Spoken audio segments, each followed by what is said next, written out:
All right, guys, welcome to episode 150. Dude, 150. That's crazy, right? Crazy. Yeah. It's crazy. We've been doing this a long time. Of the Drag Driver Pete Show presented by Summit Racing. Y'all, we've got the circuit recap. We're going to have fun stories. We got Kyle Loftis. We're going to talk about a few stories in here of him, turn and burn updates, and more drag and drive news and entertainment than you can shake a stick at. Mr. Eric White, hit the intro. Let's do this thing. All right, let's go.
All right, guys, like I said, welcome to episode 150 of the Drag Driver Pete Show presented by Summit Racing. I'm Mike Narks. I'm your host of this episode and the news that happens on Saturday mornings. And my right-hand man, Mr. World Traveler here, Mr. Eric White. Tell him what you got going on, dude. I am Eric White, co-host of the show and news, and just getting back into my daily life after a drag and drive. That drag and drive hangover is real. Get back home and looking for race cars everywhere I go. It is brutal, dude. I'm scrolling down here. I'm actually fixing to post this up on the Circuit Racers group. So if you guys could do the same, hit that share button as we jump in here. Man, it was wild. We're going to talk about that in just a minute. And just like Tom Bagley says, jet lag sucks. But Yeah. it means I can watch the show. Yeah, I can't imagine his time change. And I mean, we were like 9 hours ahead of where he normally lives, and he come over for 4 days and then back home. Your body can't even be ready for that yet, right? Right. Yeah, but I sure am glad he was here. It was a ton of fun. And to quote Mr. Richard Brewer, the Dirty Panda himself, hey, race car friends, just to say thanks, guys. Can't believe it. We got to see more than 250 of you guys. Well, really, when you put in co-pilots and all that kind of stuff, it was like 450 or 500 people came with us this weekend. It was absolutely insane. We had a great time. And I just want to say thank you so much for every bit of share, comment, support, everything we've had over the last 3 months. It kind of all culminated to right there. And of course, we couldn't do all of this and all of that and host events and do all the stuff we're doing without our sponsors. So if you guys are shopping, hit these folks up. Summit Racing Equipment, of course, title sponsor for the show and the news and the circuit that happened this last weekend. Deech Works, our racer party sponsor, came and raced 2 cars. Neither one of them finished, bro. So sad. But I'll tell you what they did finish. They did finish ahead of me at the race car, at the go-kart racer party. Bro, I'm blaming it on my go-kart. That's all I'm going to do on my go-kart. Molly Motorsports, Adam drove all the way from North Carolina to come out to Tulsa, Oklahoma, hang out with us for the weekend. Appreciate them doing that. Driven Racing Oil, of course. Those guys are freaking awesome. We were talking to Michael Neal today through email, and dude, they got a bunch of stuff coming. It's really cool. They got a bunch of stuff that's working in the background on all the driven stuff. And of course, Howard's Cams, J-Wire Solutions, who was on site, AFCO Racing Products, best suspension out there, Performer Built Transmissions, Car Chains 3D, Low Dollar Motorsports, Power Tube TV, and Racing Junk Classifieds, y'all. It was a great time. We had a great time. It's just like everybody says in here. But obviously, Summit, we want to let Mr. Brian Loans tell us about some of the Summit stuff that they got going on. Then we're going to get into this show. What does it mean to be built with Summit? It means you're hitting the autocross, drag strip, road course, trail, dirt, or open road with confidence. Because built with Summit means you're using parts from the top names in performance. Priced to make your project affordable. And it's all backed by trusted tech expertise and blazing fast shipping. Summit Racing Equipment. Let's build it together. SummitRacing.com. I like how they say blazing fast shipping, and that truck's like me across the screen. I'm like, they need that the van that old Cleater McSkeeter had down there. They need that like Right. rip across there. Jan Hassen here this evening. How are you doing, sir? Man, it was so great to see everybody, dude. I'll tell you that much. One friend we didn't get to see though is Mr. Tommy Dupree. Oh, wait, what? This doesn't look like Tommy Dupree's car. Tell us what's going on here, man. So this is Tommy Dupree's Mustang here, and he is at the Mickey Thompson Turn and Burn. So this was kind of under secrets for a while, but no longer driving the S10. Everything has been moved over to this white SN95, and we'll have to have him on at some point to kind of tell the story about this car because I wouldn't be able to do it justice, but it does have a really cool backstory to it. Yep, it's really a great story, heartwarming for sure, and I'm glad that he's got a dude that is caretaker of this car for the time being. And dude comes in to turn and burn. This car literally sent us a pic. Did he send? Was it Friday? He sent us that picture. The weekend's a blur. Maybe Saturday. First driving the car, and then now he's at turn and burn. This picture was from yesterday or from this morning. Says 10:34 off the trailer, off the foot brake. Bro, Yeah. I'm trying to leave And trans break tomorrow. It's gonna be. This is awesome, man. yeah, and if I remember right, he's an NA guy, right? So this is an Yeah. NA car. Yep. Naturally aspirated big cubic inch LS. So should be, man, this car's gonna work. And the S10 worked, but I think the backstory of this car and all the stuff that comes in there really is going to really make this something that's gonna stick with him for a long time. Yeah. Yep. So good luck to Tommy here at Turn and Yep. Burn, and look forward to seeing the progress of that car throughout the week and weekend. Right. And we'll be following this pretty closely. Saturday, I don't know if we'll do a show Saturday, to be honest with you, because I'll be at the Throwdown in T-Town. So it's going to be kind of interesting to see if we can actually make time to do that. We may have to do it super early in the morning to get through that. But I would like to keep updated on this. You can find all that stuff, Drag Driver Pete, on social and on the website as well.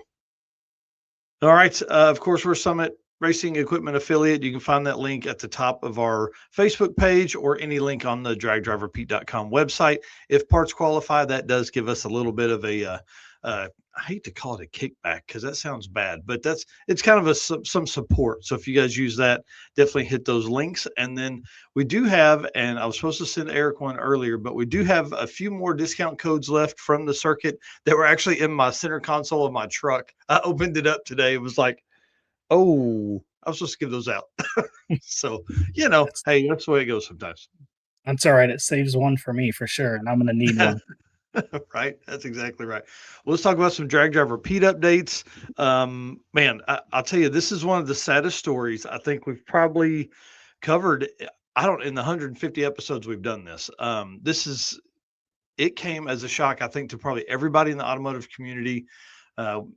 Man, losing Kyle Loftis is a really big deal for folks that don't follow that side of stuff very much. I mean, this guy he's somebody said Pioneer. Pioneer. Yeah, I mean, really, I was going to say trendsetter, but yeah, you're right. Definitely a pioneer in the sport. I mean, burning VHS tapes to burning DVDs to selling that stuff out of his trunk to running what is probably several tens of millions of dollars a year in business, if not more. I mean, it's awesome to see the level of growth that 1320 Video has had, but then also to see a guy that is still out there he's still recording footage. He's not hiding in an office somewhere. I mean, this guy is out there doing it. And as Scott Whitty posted, this guy gave a lot of people the opportunity to live their dream, which is so cool, man. And it's so sad to hear that he has passed away. Yeah. For sure. I don't want to say the cool thing, but it's kind of cool the amount of people that were sharing that post and telling their stories just really shows you how much of an impact he had on the racing community. And I mean, I think that's what we all want our legacy to be, right? When our time comes, like I could only hope to have that kind of impact on the car community as well. So I mean, he really again paved the way for people like us to do this, to all the media companies that are out there. He really paved that way for all of us to be able to sit here and do these things that we're doing now. So it's definitely a sad day to see that, to hear that news. Not what I was expecting today. No, not at all. Not at all. And the story I posted in the on our post to Drag Driver Pete was the honey. You know, he whips out this jar. My voice is completely wrecked at PRI. I literally am struggling to talk and carry on conversations. And he's like, "Oh, dude, you need a shot of honey." And I'm like, "Get out of here." He's like, "No, no." And he pulls out this jar of honey and makes me take a shot right there. It was pretty awesome, man. So I enjoyed that. And that was just him to a T, 100%. Every time we saw each other, it was, he was having a good time and smiling and trying to figure out how he could make it better. So Yeah, big, and big PR loss to the community. yeah, and he I don't know that he seek us out at PRI, but anytime he walked by our booth, he definitely would stop Yeah. and give us 5-10 minutes just to chat us up, which was really cool. So rocking my 1320 hat tonight and a 1320 shirt for the show. Yeah. Don't blame me, man. It's heartfelt today. I tell you, it's a sad day. All right. Moving through here, 2 Lane Throwdown comes up 45 days from now, dude. I'm not ready for this. I'll tell you, this is going to be a big one. I told a couple people at the circuit about this event and kind of how it's going to be laid out, but I want to run through it real quick. We're going to do registration on May 15th for people that did the circuit, people that did the short circuit. Like if you have participated in an event with us in the last year, you're going to get early and discounted registration for this event on May 15th, which is next Friday. And then public registration will be that Saturday, the 16th. This is going to be a fun one. This is going to be our longest single day event because we're going to start in the morning, 8 a.m. to 1 p.m. or sorry, 9 a.m. to 1 p.m., take a 2-hour break and then come back 3 to 7. Now you don't have to fit in those hours. You can do whatever you want to with it. But because of the Deechworks Feed the Racers sponsorship, we're going to go find us a lunch spot somewhere.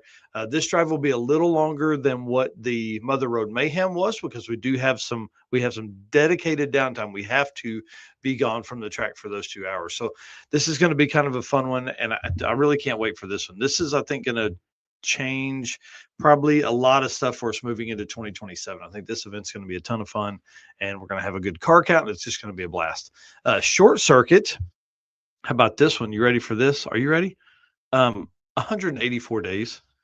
Yeah. Kind of crazy. I've been back and forth on when I want to do registration for it. And I just decided today, hey, you know what? I'm just going to set a date and that's where we're going to do it. So registration for the short circuit at George Ray's Wildcat Drag Strip, November 6th and 7th. Registration will open up on July 17th. So that will be, obviously, we're going to give an early day for all of the circuit and all of the Mother Road Mayhem, 2 Lane Throwdown, all those racers are going to get early registration, and then we'll open it to the public the next day. So they'll get a full 24 hours before everybody else. This one's limited to 100, but dude, I'm going to call Tyler. I mean, we may need more spots. I don't know. I don't want it to be 150 cars, to be honest with you guys. I think probably 120, 125 is about the max I want for this. I want this to be very intimate and fun. I just want to have a blast with this event. I want it to be something that people are looking forward to every year. We will move the short circuit around to fun, interesting places throughout the U.S., in the coming years for that. So going to be kind of awesome. I can't wait for that. Again, July 17th will be registration for that day. The old truck, I'm just going to put it out there right now, will not make it back to the streets. It has developed some, I hate to say struggles because it made the weekend. It made the drive. We did all the stuff, but we put Steven put 2 fuel pumps in it in 2 days. Luckily, Deechworks had a 400 in-tank pump with them. A big shout out to Mark Campbell, who met Steven and Blake late at night to get it picked up. They swapped it in the hotel parking lot. There's some gremlins in there somewhere that aren't happy. So we're going to go through and we're going to really kind of touch up a lot of stuff. I think it's probably grounding issues, to be honest with you. And so I want to go through and clean all of that, make sure all that's good, and touch every ground wire on that harness and see if maybe there's some stuff that's not right within that. We just keep getting a bunch of breakup in any kind of boost at all. And I'm scared of, I don't want to be that far from home and really break it. So probably not going to do that, but I am looking at trying to make it to probably Wagler. That week is really busy for us here at the house. Kids are getting out of school, got some last minute or some, like school stuff going on that week. So I'll probably leave that morning, meet everybody in Wagler that afternoon, and then follow the rest of the weekend. So that's kind of my plan for Back to the Streets. Let's see what else. What do we got? I think just the big shout out to Deechworks there for the 400 intake pump. It worked great. I mean, it got us through the weekend. We're going to really turn it up. We had to do some creative wiring. We were actually Stephen ran the wiring through the vent tube to make sure that there wasn't any disconnection parts there. So we'll see. Anyways, that's the old truck stuff. What do you got going on, man? Well, I picked the motor up on Monday when I came back from the circuit. No cracks in the block, which is great to hear. It was hot tanked. Hot tank did not clean all the rust off of it, so definitely got some wire wheeling to do before I paint it. Got the Molly pistons out. Just got the tool for installing the circlips. Not necessary to need, but it was cheap enough that I went ahead and ordered that, and that showed up today. So assembling piston rods, so Gen 4 rods onto the Molly Power Pack pistons.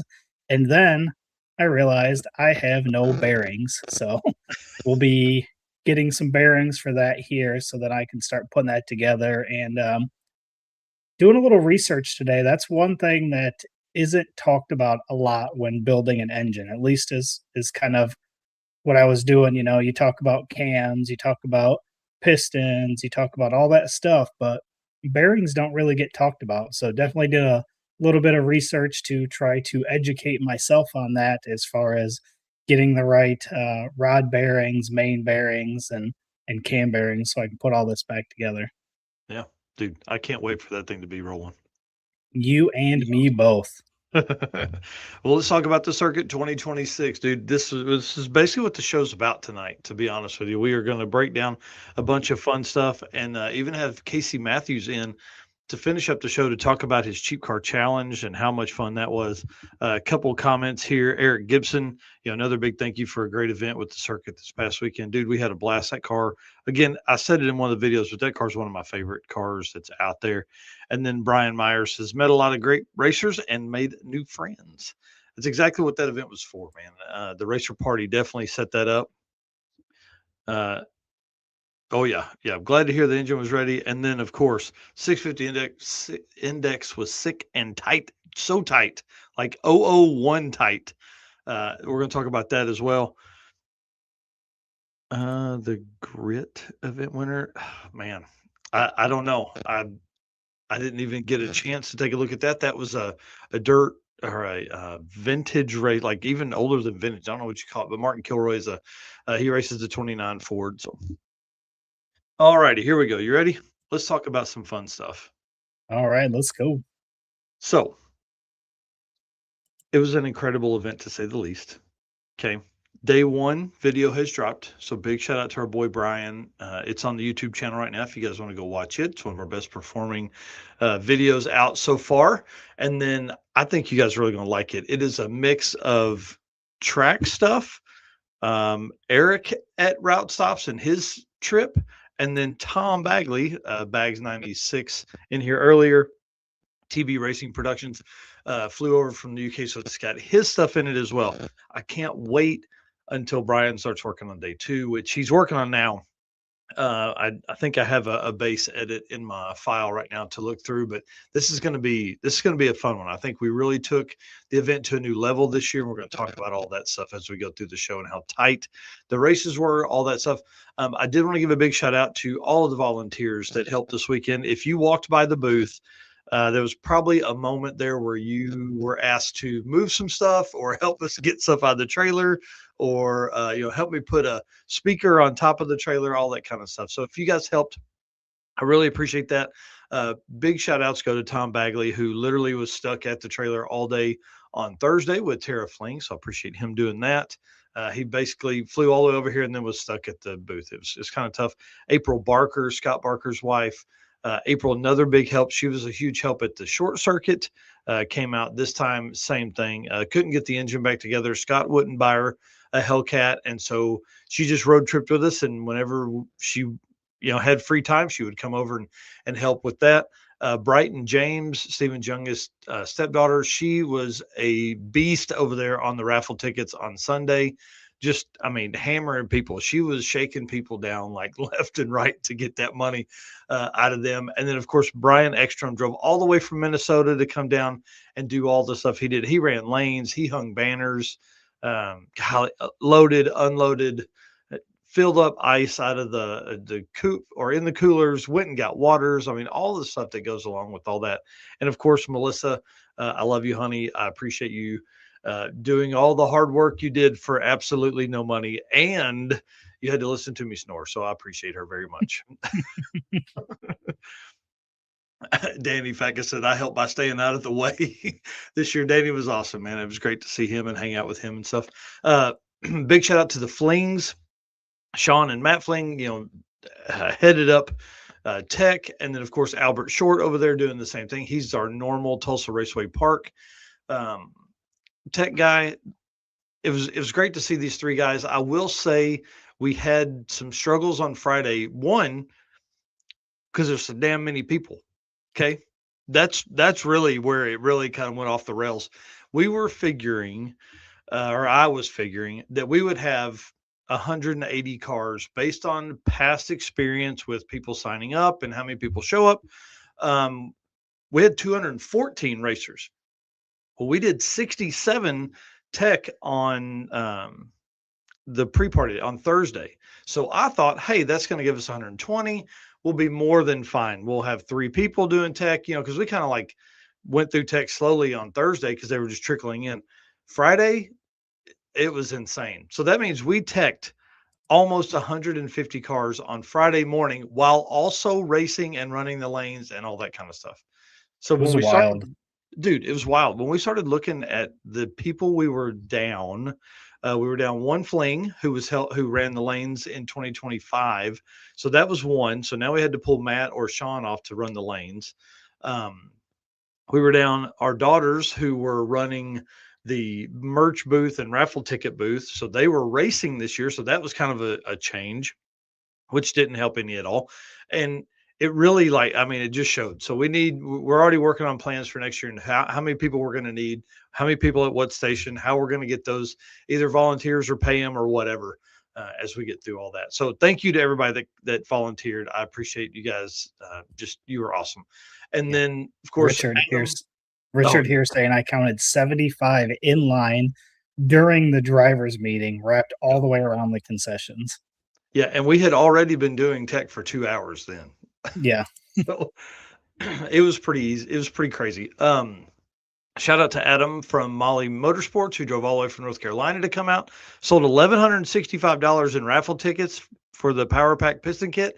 And then the Lowrys won it, which is really cool because they have big plans for the summer, but they also broke a ringland on a piston in Oklahoma City and drove that dude back to Tulsa. So pretty incredible. So they're going to need those big time.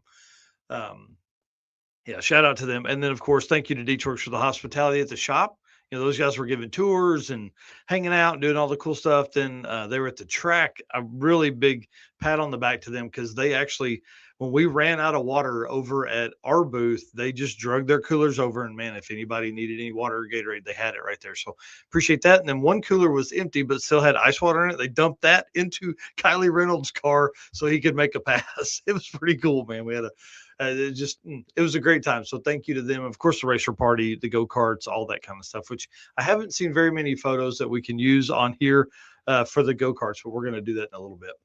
Yeah, I've got a handful from the track that was pretty good. So just got to get through my photos. 4,100-ish photos is what I took for the weekend. That is insane. That is insane. Big shout out to April Barker. She says, can't wait for next year. Also loved meeting the Narks family, and she can't wait to drive that Hellcat, Scott. All right.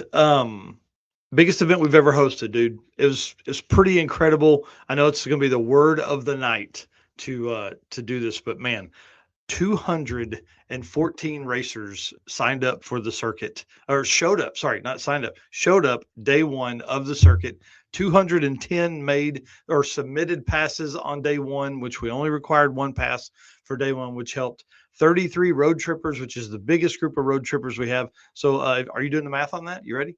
That's 247 people, for 247 cars that cruised along with us, plus all the staff people like, my truck and trailer, Melissa's, your rental, Brian's car, Richard Brewer, Jesse Jesse Fox. Fox. Do we have? Yeah, we had more than 250 cars cruising along Route 66 from Oklahoma or from Tulsa to Oklahoma City and back. It's pretty cool. So 210 cars made passes on day one. 167 cars made passes, submitted passes on day three. I guess that's probably a better way to word that. 210 submitted passes, 167 submitted passes on day three, and we have required 2 on day three. Man, I wish we could have done that on day 2 because, dude, it would have shaken everything up. Yeah. All of it would have been different. Yeah, pretty wild. That's a significant jump. I think what was that, about 50 cars or so? Yeah, last year we had 153. So, and then the year before that was 151. And like Danny said a while ago, the weather was incredible. So, last year we had the last minute change, had last minute postponement. And so, man, we really took care of a lot of people. If you came to the Circuit 25, you got $100 discount on the Circuit 26 when you signed up or your co-pilot signed up. So that was pretty awesome. We also donated $25 of each racer ticket right to the Youth Services of Tulsa. All of the VIP money went to the Youth Services of Tulsa, which was $50 each. Raffle ticket sales, straight up donations. I mean, we had people handing us money. In total, you ready? In total, we raised $12,204 for the Youth Services of Tulsa, plus a big pile of stuff like clothes and soaps and all that kind of stuff. So big shout out to everybody. Yeah, that's awesome. Yeah, $12,000 is a bunch. Yeah, awesome when we can raise that much money for something like that. It's incredible. Appreciate that from all of our race car friends. Obviously, without you guys, we wouldn't have been able to raise that much money. Yeah, for sure. And to do it with how we did, and we had people donating money back when they won. We had people throwing extra money in for the at the end there. It was kind of awesome. And then, of course, another group of folks got engaged this year. Power couple here, Miss Courtney Shahan and Brandon Accord got engaged there at Thunder Valley Raceway Park. So it's pretty neat. That's awesome. Oh man, Robert Lamperic says I was replacing turbos at Thunder Valley. The one pass day 2 was an event saver for me. Yeah, I mean, it really worked out. I really wish we could have done 2 on Saturday because, dude, again, it would have changed everything from there. Yeah. There was another comment up there just a second ago I was looking at. They're coming in so fast, you got to keep up. Right. We'll go back to it later. So they got engaged. Congratulations to them.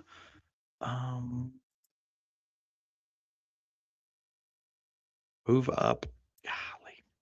Sorry. Oh, Robert Lee here says, I think 13.0 index needs to be changed to 1320 for drag and drives. Not a bad idea, bud. I think that's a great idea. We may look at that for next year or some other events that we have coming up, like 2-lane throwdown and short circuit's 8th mile, so we're not going to be doing that. Okay, ready? Driven racing, all stuff. Man, we're going to be way over. I have yacked a lot tonight. Just yakety yak.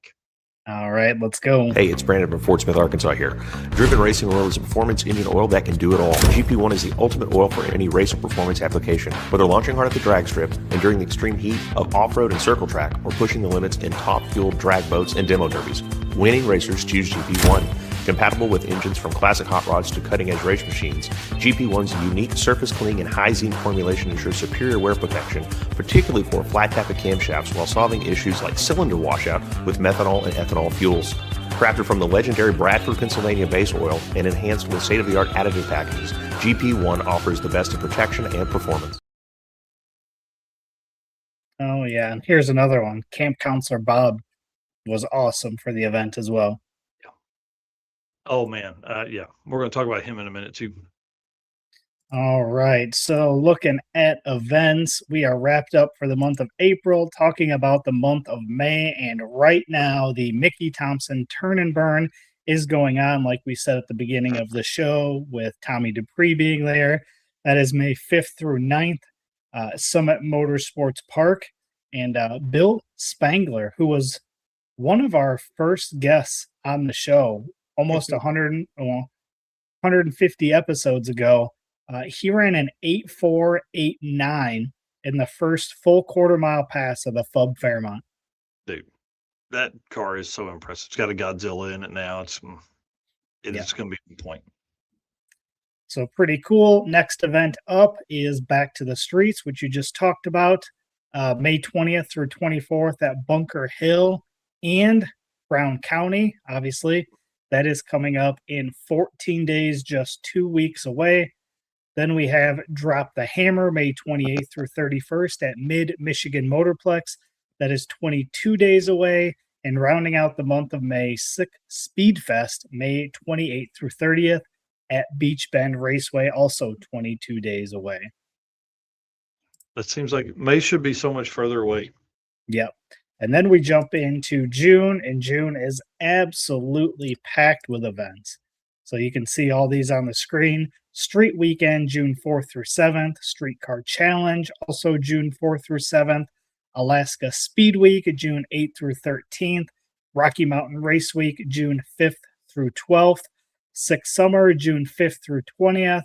BC Drag It Challenge, June 17th through 22nd. Two-Lane Throwdown, June 20th. The Home Quarter Dragon Drive, June 19th through 21st. The East Coast Dragon Drive, June 26th through 28th. The Great American Detour by Robert Voss, Camp Counselor Bob, June 27th through July 4th. And Buckeye Skips, who's in the chat here, June 29th through July 3rd. I mean, I don't know if we're going to have another month that has this many events. Oh, dude, September will be crazy as well. Yeah. So that puts us at 50 events for the year. So pretty incredible there. Again, for all the event information, you can find at dragdriverepeat.com/event list 2026. And we'll go ahead and drop that in the chat so you guys can access that if you are interested. Again, interactive map. You can go and check out where all these events are.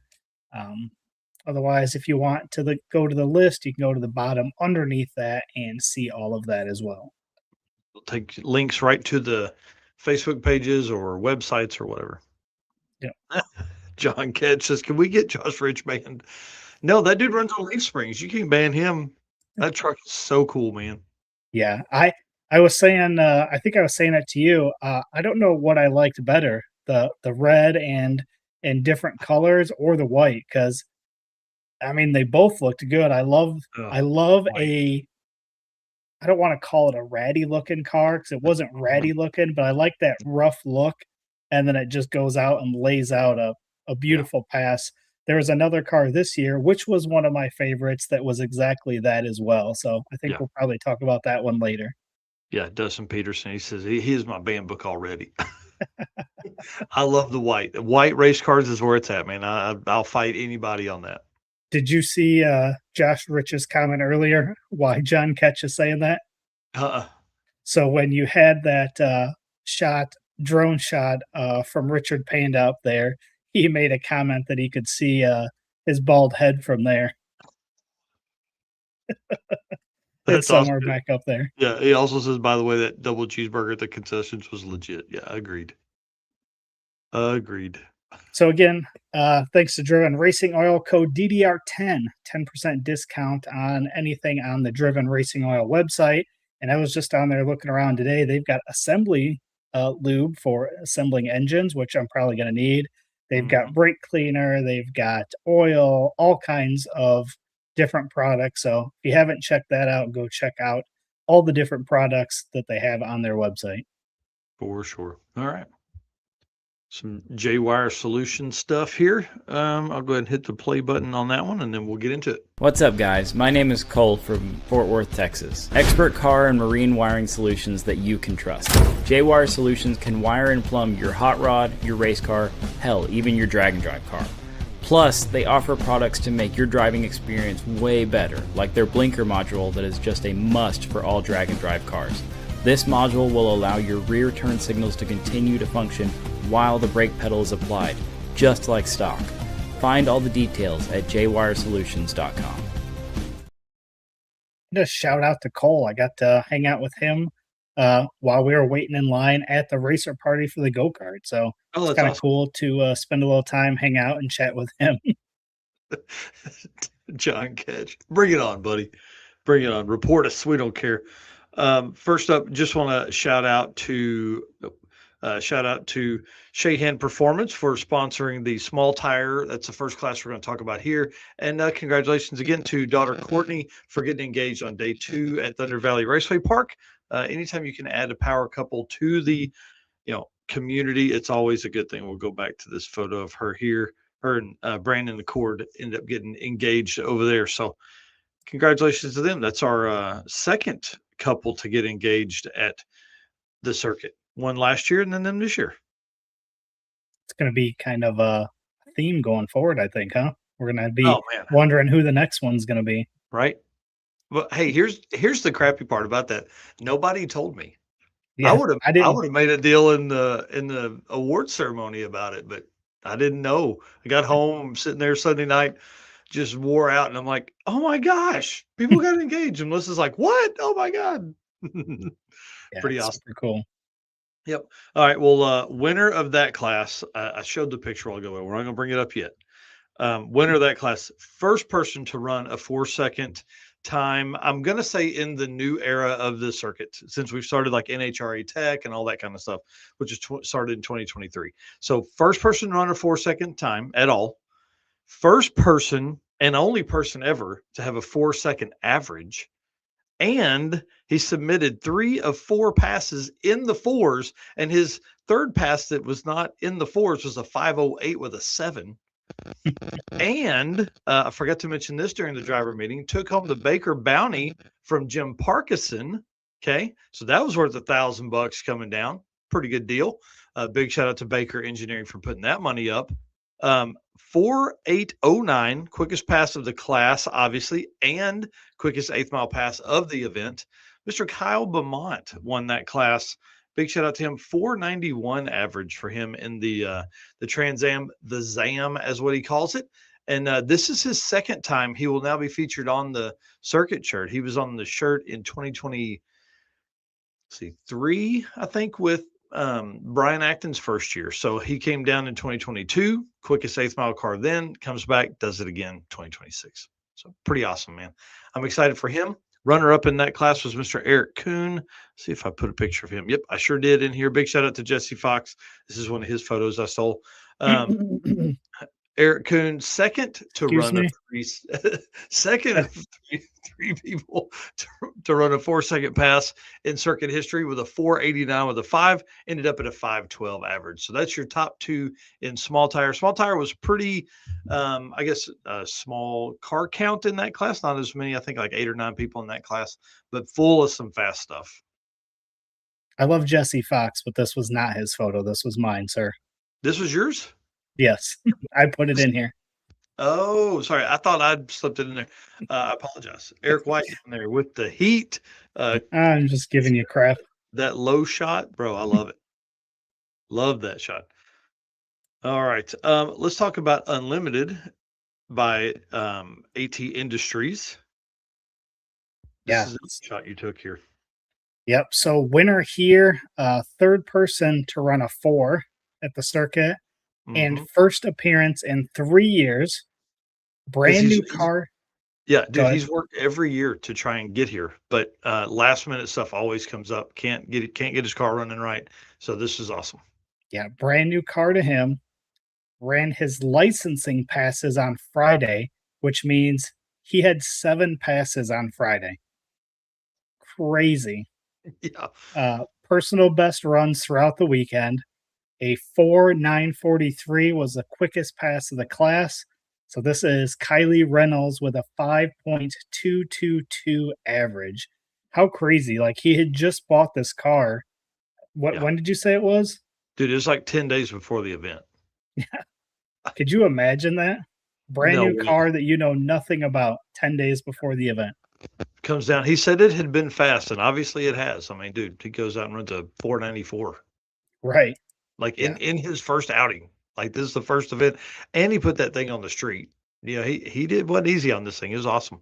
Yeah. And again, 7 passes on Friday. I mean, that's crazy for Yeah, because you know, he had to get his 6 done to be licensed to go that fast.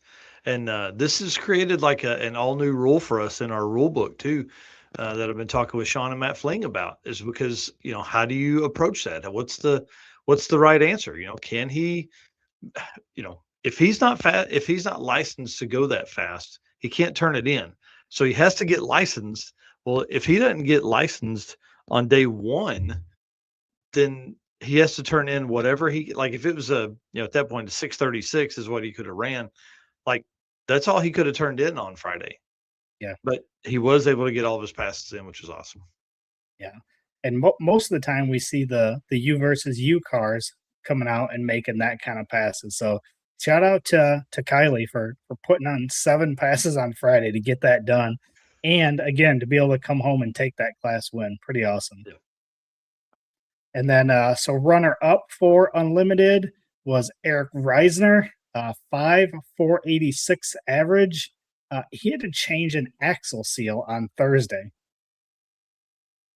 Yeah, Pretty- dude, that was wheeling it into the trailer and saw a leak, and so pulled all that stuff out and went at it again.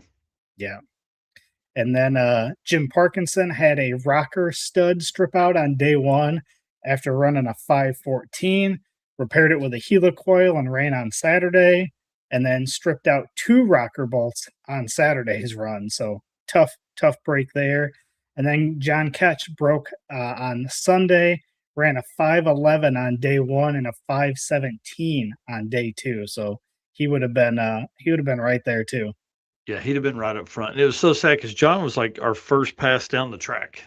And then on day 3, just man, that car left really hard. I've got a great reel of it on my phone. Left really hard and then just poof! Like, whoa, what happened there? And things went there. So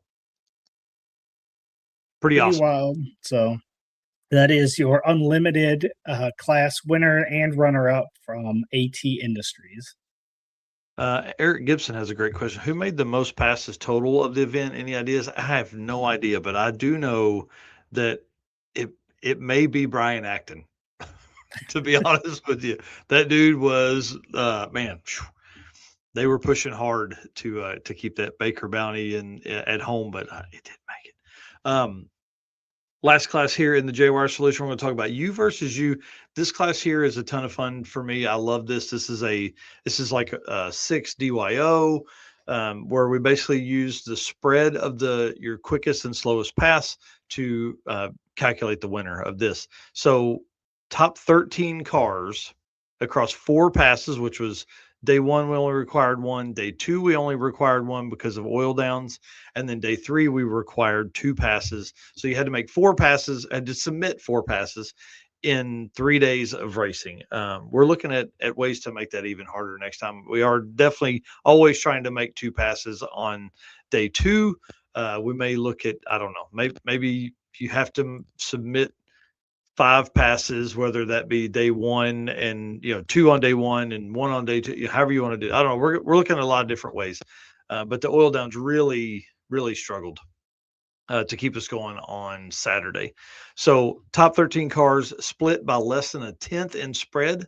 Absolutely insane. That blows my mind. So winner of that class, Mr. John Long Jr. right here, came all the way up from Texas. You guys will know that name from the Chevette that they race, that him and Krista race. It was awesome to see them, man. I talked to them quite a bit in the backbone of the Dragon Drive. They're one of the contributors to that. He won it with a .004 spread. They said it took 8 passes on Sunday to get there. Holy cow. Yeah. So I told you this 2 passes per day is really changes it up, especially on a weekend event like this. So 11,786 ran that twice, 2 times ran that pass, and then 1179 on Sunday. So 0.004 spread across the weekend. Absolutely insane. And that means that their third pass was between 11,786 and 1179. I think it was like Right. an 11,789 or 787 or something like that. So insane. And we knew it Uh, was going to be tight. So oh, that class is so much fun. I think we had 64 people in it at the last. I think that was our final count for that class. I think some people jumped from there to other, all motor, small block, big block, things like that to try and jump in. Runner up in that class, Mr. Cason Summers, 0.005 spread. You hear that? That's a difference of 0.001 between that. And again, this is a spread 10-8-27 to a 10-8-32 was his grouping there. And third place in that class, Mr. Nico Christofri. Sorry, Christofri. In the nitrous powered cheap car challenge from 2023 or 4 Mustang here, 0.03 spread, 10.04 to a 10.07. So big shout out to Nico. That car is so much fun to watch. yeah. And I loved this picture. And I didn't even I hadn't even looked at this picture yet. And as I was looking for pictures tonight, I was like, the tire wrinkle on that, money shot. Squats for sure. Dustin Peterson said, not going to lie, the oil down in OKC, I learned a DoorDash will deliver to the gate. And I think it was John Ketch's wife that got me to download the app. Oh, man. Yeah, that big time stuff there. Yeah, Cody Hammond here saying, enjoyed the weekend. Hello, all. Enjoyed the weekend or enjoyed the event. Thanks for hosting it. Can't wait for next year. Yeah, man, I'm ready. King of the wheelies right there. Oh, yeah, big time. We're going to talk about And that in a second, too.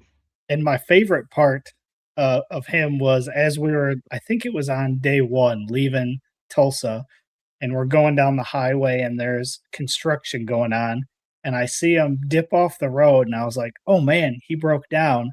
And as I get closer, I see a little gravel path that he snuck over to the service road and got down like the service road around all the construction, which had Nice. me cracking up when I seen what he had did. Yeah, that's awesome. David lives here saying, it looks like I managed the 5th place out of 54 cars that finished. I'll take that any day. 0.055 spread and quicker pace than drag week. So big shout out to him, man. Coming all the way from Pennsylvania. Drove his car all the way out. Yeah, pretty crazy. It was a great time. Yeah, and Dave, yeah. we talked about that at the beginning of the show. Yep, that's bummer for sure. Yeah, big time. And then Brett Crosby there saying had a great weekend and enjoyed everyone.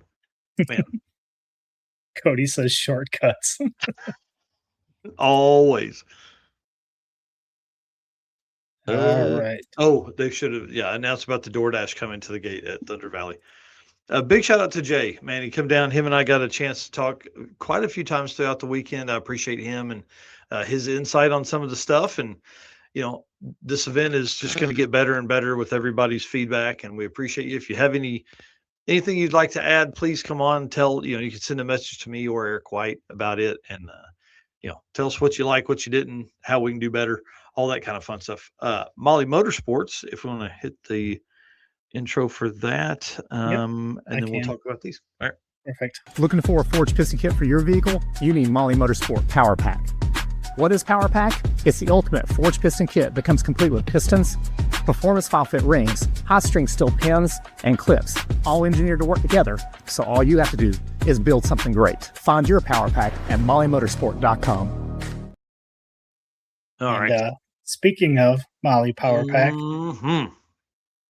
I pulled out the Molly Power Pack pistons to get them ready, and I forgot that they had sent this over. So this is now going on the office desk here. So pretty sweet. Drag driver Pete Molly Power Pack piston. That's super cool.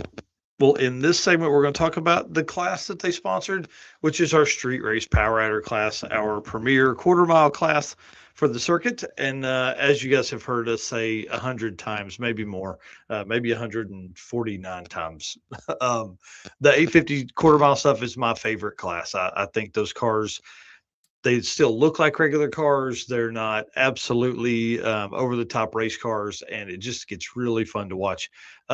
The top 6 cars in this class were under a 9-second average, which is the first time we've had that many cars that quick in this class. It's the quickest the class has ever been across a bunch of different racers. So to have 6 cars go that quick, pretty incredible. What's he saying there? I said drove the car and left the trailer out by Fort Leonard Wood at a U-Haul, returned theirs, swapped a spring, and continued on the way home because he had that trailer issue. Yep. 2,735 miles all in, counting wrong turns and food runs. Wow, man, that's awesome. It was That cool is- that that U-Haul let him leave his trailer there while he borrowed one too. Yeah. Well, what are they going to do? You know what I mean? They got to. Yeah. Wow. All right. Well, you guys are seeing a picture of Mark Campbell's car if you're watching here on YouTube or Facebook. If you're listening to this on one of the podcast sites, just jump over to those. Mark Campbell first broke, third car down the track, third pairing down the track, lost all forward gears on the third pass, or lost all forward gears, third pass to kick off the weekend. Kind of sad because Mark would have been a contender in that class as well. He was ready, excited, coming up to really take on these guys. And of course, let's talk about the winner here, man. Mr. TJ Linebaugh just come all the way down from Michigan, throwing the gauntlet down. 853 average, taking the Baker Bounty home. Best pass of the weekend for him or the class, 8510. Mm. Pretty impressive stuff going on. Or sorry, that wasn't the best pass of the class. Sorry. Dustin Peterson holds that one at 8509. That was his best pass of the weekend. Yeah, that was TJ's. Yep. So, 850 for the 2 average, kind of crazy, man. yeah. And it was cool watching all these guys back and forth and even down to Brian making the last pass of the event with TJ suited up in the lanes just in case he was able to pull off a number. They were going to make another pass. So it was definitely cool watching them. So runner up there, obviously Brian Acton coming in second place, and they tried their hardest. They were pushing and pushing to get there. Finished with an 853.5 average and a best pass of an 851.3 average. Yeah, man, they really put it out there big time. Those guys, I think, made 6 or 7 passes on Sunday as well. They were shooting for it hardcore. Yeah, I think what time did we end on Sunday? Was it 3 o'clock? 3 o'clock, yeah. Yeah, I think they made their pass before that was like 2:45, and then they came back at 3 o'clock to make one last pass. And I talked to Brian later, and he said that it didn't take off right, it didn't feel right, so he just kind of let out at the end because I wondered what happened on that pass, but he's like, there's no reason to hurt it at that point. Yeah, I mean, they had made 20-something passes that weekend or 18 passes that weekend trying to get to that number. So I know they made several passes on Friday, and we only needed one. And then Saturday, same thing, a bunch of passes. And then we end up only needing one, which was great for them because it really kept it tight because the 2 passes they did have originally wouldn't have been as good. Again, the 2 pass per day thing, I love it. When I left the track on Friday, they didn't have a pass to turn in because their 2 passes that I saw were too quick. With the second one was at 849.6, if I remember right. And I was just like I could just see it in their faces. They were just like, huh. Yeah, it was heartbreaking. I think their first pass was 858 that they could submit, and then it just kind of was all in that range right there. I know they made at least 4 or 5 passes on Friday, same on Saturday, and then of course 6 or 7 on Sunday. Just trying. Again, that's why we like this class, right? Like it's one of the classes where you can't just run as quick as you can run. Like it's definitely a tuning game in this class, which makes it very interesting. Yeah, tuning and driving. I mean, you're talking about the difference in inches of how your car bumps in. Chris Morey asking, how are the back halved coilover cars adjusting for trailer weight? Did see a lot of cars that were making spring changes. They would actually swap springs, throw on a harder spring for the drive. And then at third place, man, big shout out to Dustin Peterson here. His son Liam was with him as his co-pilot. Dude, this car is so incredible. He's gone from competitive 650 racing to now he's in this 850 class, runs the best pass of the class, 867 with an 8 as an average for the weekend. My dude, again, new rear window decal. I mean, like the whole thing. This car is just one of my favorites that's out there. Yep, best pass of the weekend, 8509. Mm-hmm. Let's see. Eric Gibson here says, what made this weekend one that I will remember forever was I got to take both my dad and brother's ashes down the track in Tulsa on day one. Man, that's so cool. Yeah. James Esmond, another name you guys are going to get familiar with here. But up next, fourth place, Mr. Cody Coots in a Mustang that he actually, once we'll show that yet. Cody Coots ended up running his licensing passes actually 10 days before at the Mother Road Mayhem. Ends the weekend with nope, I have that wrong there. It says 8.6785, which is exactly the same number as Dustin Peterson. So let me jump over to our sheets here because one of them is wrong. They didn't both get the same. Hold on, this will take just a second. So if you guys haven't done it yet, we've dropped this in a couple different places, but you can go over and see how everybody did. Josh says, I like Cougars and a Mercury Cougars. Yep. Dustin Peterson, 8.568 as his average. There you go. Yeah, let me put that in here. 8.568. So I was close. That's the first time we've ever had three cars in that class in the 850s. First time we've had that many cars under a 9-second average.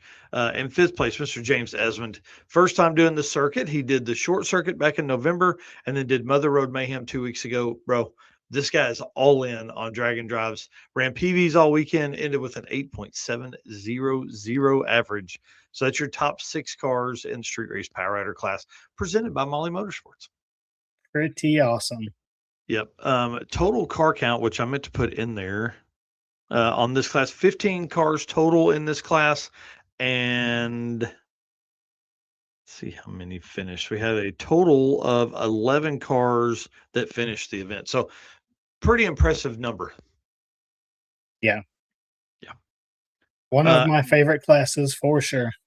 Oh yeah, and then we joked about it, but we'll run through some specialty trophies here. This is the only photo I went ahead and pulled up for all the specialty trophies by several different companies. But Cody Green, man, laid it out with the Jeep. This is Cody is the Ham. same one. Oh, Cody Ham. Laid it out here, dude. I think this was like a 300-foot wheelie. I think it was like on the balance point and just it bounced twice and then just stayed up for like 300 feet. Yeah. Yeah. Pretty One awesome. one of the videos I showed coworkers today, I was like, this thing's cool. Check this out. You're like, watch this.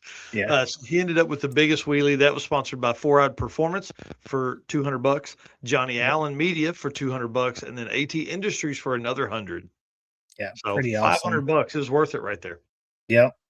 Our tailgate shootout winner by Revved Up Laserworks, $500 there was Neil Torbett. Yeah, 4 cars. It was Ford versus Chevrolet. Mm-hmm. Yeah, 1 on 3, and Neil took it all the way down. Quickest 60 foot was by Brandon Parker. Mr. Kyle Beaumont took that one home with a 119 60 foot, dude. Dang. Yeah. First broke by none other than Narcoleptic Customs. $100 went to Mark Campbell, as we talk about. First broke, no forward gears in that thing. Yeah, that's one of my favorite. That's going to be a Narcoleptic Customs trophy from now on. Yeah. Just sorry, I gave other people chances. I'm doing it now. Biggest comeback. This is a great one right here. Basically, whoever tears their stuff up the worst, but is also able to make the repairs and continue on and finish by Turnkey Fab. Big shout out to Cody Teague and the team over there for building that. Mr. Jim Hopping won that one. Used the engine puller at the go-kart track, worked until the wee hours of the morning to repair the pickup tube in his big block Chevrolet in the G-body. Yeah. Pretty wild for that one there. Next one here, furthest driven and made the trip. This one was by Heads Up Hustles, $100. This was Roger Morrison from North Georgia. Yeah, drove that yellow Camaro all the way up with the wheels on the roof. Oh, man, so cool. He posted in the Circuit Racers page today, like his work shoes and all that kind of stuff. Like he looks like he's all fancy now, so comes out, spends a weekend with us degenerates, and then goes to do the real job. Pretty awesome. Furthest traveled, another class sponsored or another specialty trophy sponsored by AT Industries, Mr. Kyle Parker, who I was messaging earlier today just to say thanks for doing this. 1,329 miles one way to get came from Orlando, put an axle seal in it before he could drive home. Total mileage 2,935 miles round trip. God dang. Pretty impressive, dude. Yeah, Pretty impressive. That's a trip. Yeah. The most clapped out to make the trip by X Fuel Motorsports. This one was fun. Brian Mackey in the shit show. Got to be one of the coolest cars. When it pulls up to do the wheelie and you got the horn honking and the nitrous purging. And at the award show, he kind of gave us a little rundown on how he got to that point. But that thing was pretty wild. Yeah, it was a ton of fun to watch the thing. They were spraying it with 100 shot, I think, by the end of the day, into that SHO Yamaha V6. I mean, it was taking it, dude. Ran a 13.3 at the end of the day. Like, that's pretty impressive. Yeah. Pretty impressive. And then quickest nitrous car. This car kind of came out of nowhere. Had not seen it at Drag and Drive lately or at any of ours for sure. But David Bell in the Tetanus, man, this car is incredible. That class or that specialty trophy sponsored by Nitrous Express.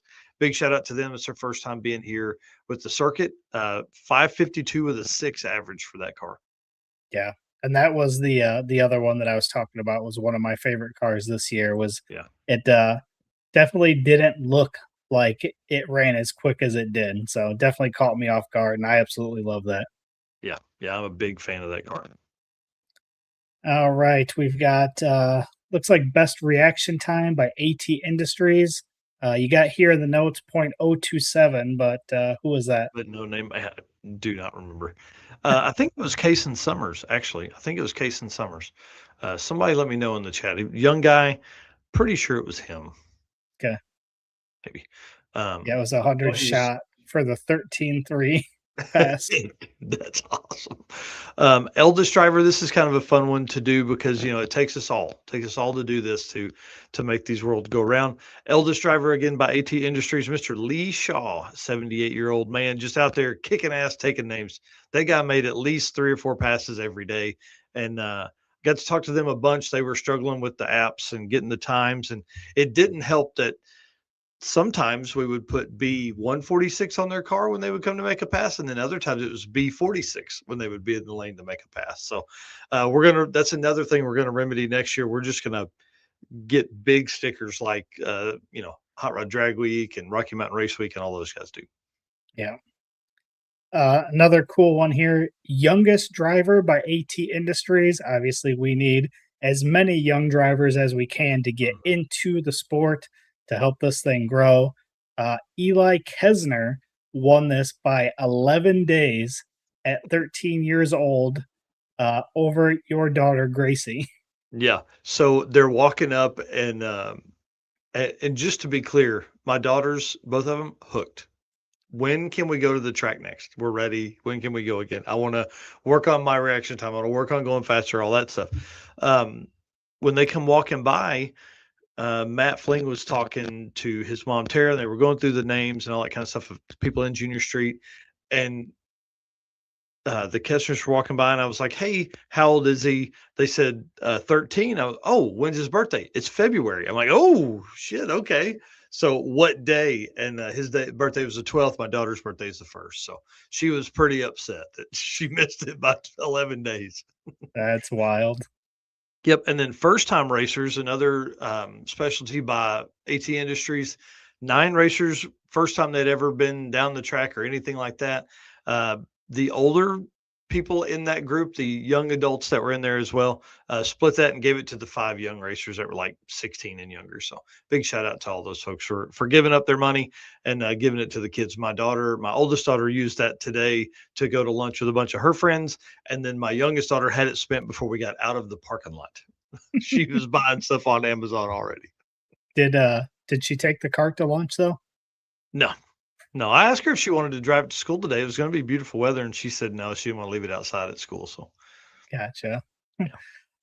Next class or the next specialty one here was fastest overall by AT Industries, Mr. Kyle Beaumont, and that one, of course. Yeah, that car is so impressive, man. I'm glad he came back down and did it. And then parts outside, which is kind of the way I love to think about how the first broke should work.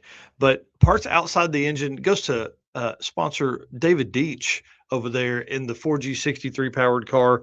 Actually spit a rod bolt or a piece of the rod out of the oil pan on the bottom of it.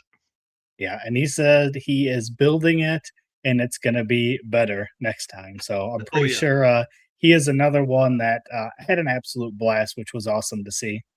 Yeah, those guys, man, they were having a blast. And, he doesn't probably get to very many races. And so he took this opportunity to have some fun. And Mark has said they are all in. They're ready. I love it. Yeah. Best burnout. Oh, go ahead. Brett Crosby here saying, count me in for sponsoring junior class again. Yeah, big shout out to him at Bolding Auto Body and Bastrop Chiropractic, man. It was a great class. We're going to talk about it in just a minute as well. Best burnout last specialty trophy of the night is Best Burnout by Cornerstone Performance Transmissions, our boy over at Alex Arquette over at Cornerstone. This went to Lance Walker and Cody Ham on Facebook, if you guys know him. Side by side, blowing the tires off. We did have some controversy around this that I've heard since then. There were some people laid down some burnouts. Dustin Peterson was one of them. Nico Christofori, another one. Tom has a great video from inside the car when Nico shifts that dude into high gear and it's just on the button, man. I'm a fan of big, long, rolling burnouts, and those guys did it for sure. So we may need like a top 5 burnout for next year. I like it. We need a city to do something like Sick does with Rock Falls. We need something like that along the way. So we're already looking at tracks and stuff like that for 2027. And then I'll let you do this one here. Well, there was a wagon that laid down a good burnout at Deechworks as well. Jordan Hull. Yeah, that was another great one. Yeah, he found me and asked if I had a video of it because I posted the picture of it. And he's like, do you have a video by chance? And I was like, oh, yeah, I definitely do. Yeah. And then again, last here, shout out to Camp Counselor Bob just for being awesome. He told me that this was more fun than racing for the weekend. He said just had an absolute blast with everybody. Ton of campers had a great time. His wife was cooking breakfast for people, which was super cool. Love's Travel Stop gave us tons and tons of snacks and water for everyone.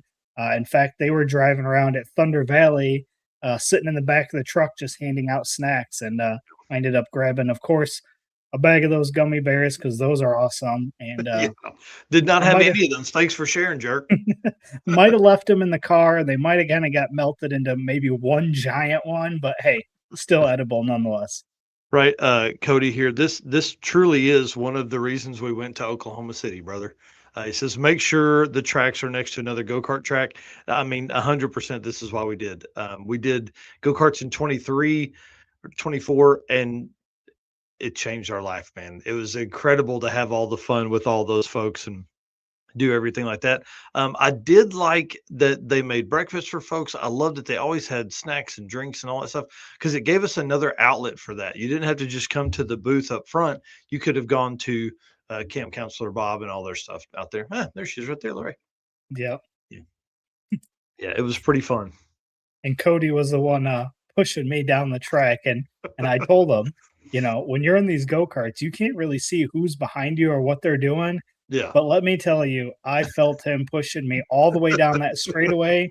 And I was scared to lift going into that hairpin turn because I didn't know who was behind me or what they were gonna do, but definitely had me on my A game going through that track, and I felt him in every turn. And I tell you what, that was a ton of fun because Oh yeah. at any minute I was just waiting for him to come around me. But man, those go He was karts were a toying with you at blast. that point. Yeah, He he's toying was. with you. Well, we're going to talk about go-karts here in just a second. So, big shout out to Molly and the team. Thank you to Adam for coming all the way out. Thank you to Scott Klontz for making that happen. Thank you for the Power Pack piston kit that they donated, that they raffled, that the Lowrys won, that raised $1,200 for the youth services of Tulsa.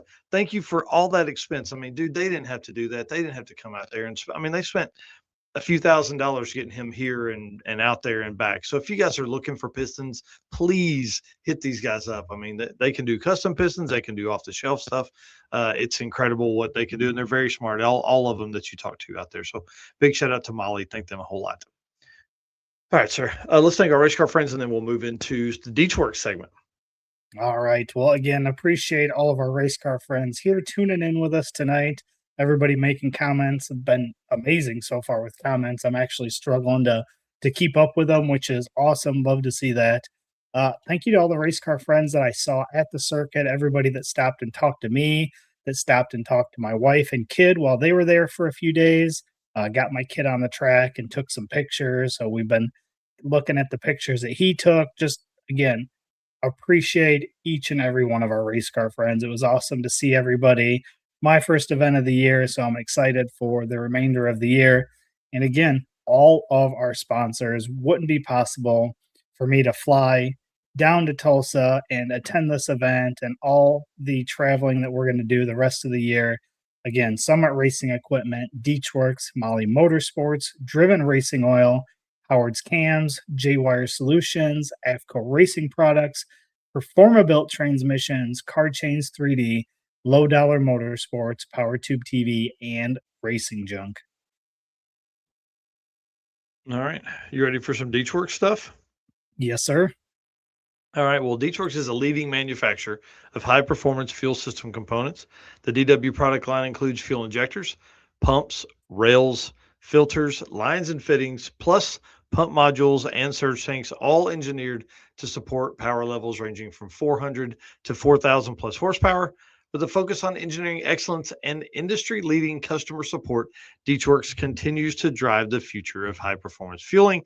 Code DDR10, 10% off discount on Deechworks.com. And again, I cannot stress this enough. Big shout out to those guys for all they did for us, but mainly for keeping the old truck in a fuel pump and building a fuel pump that apparently can outlast whatever we have going on with the truck. The DW400 got us through all of the weekend, and appreciate them a whole bunch.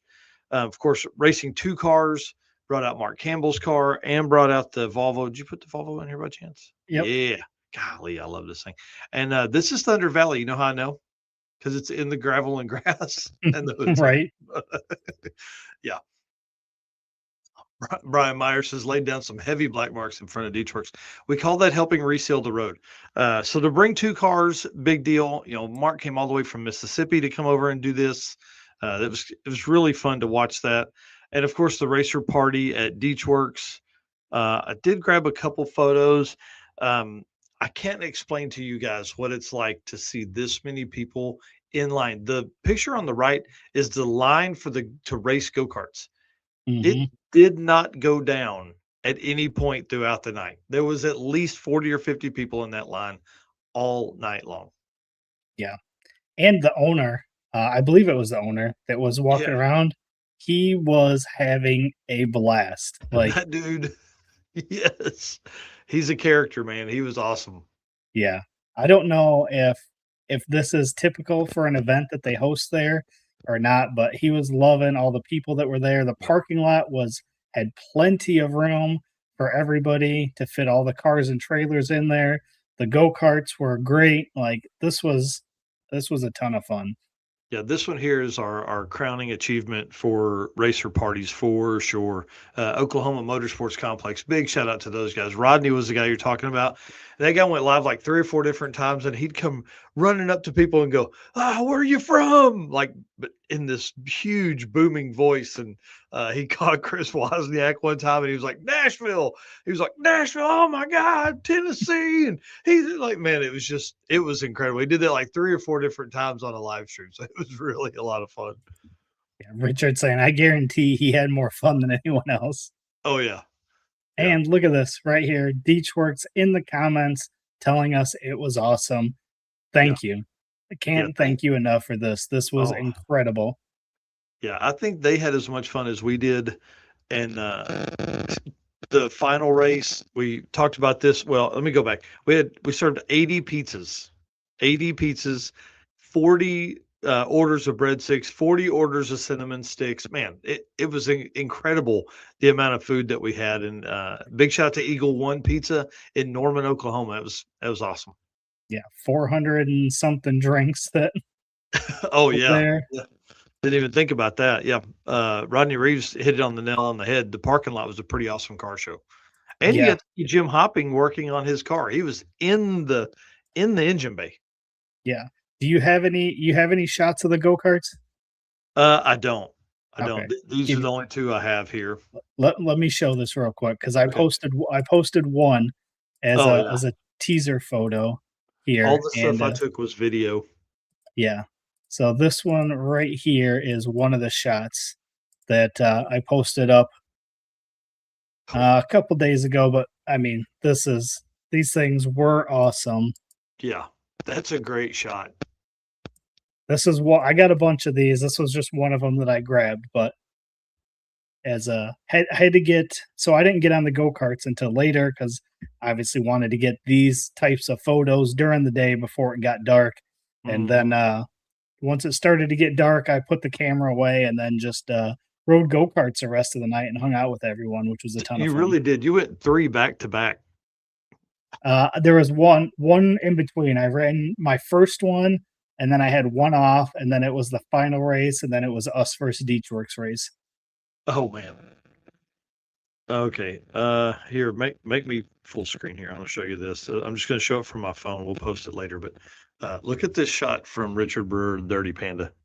Oh yeah, yep, I saw that. Incredible. That's awesome.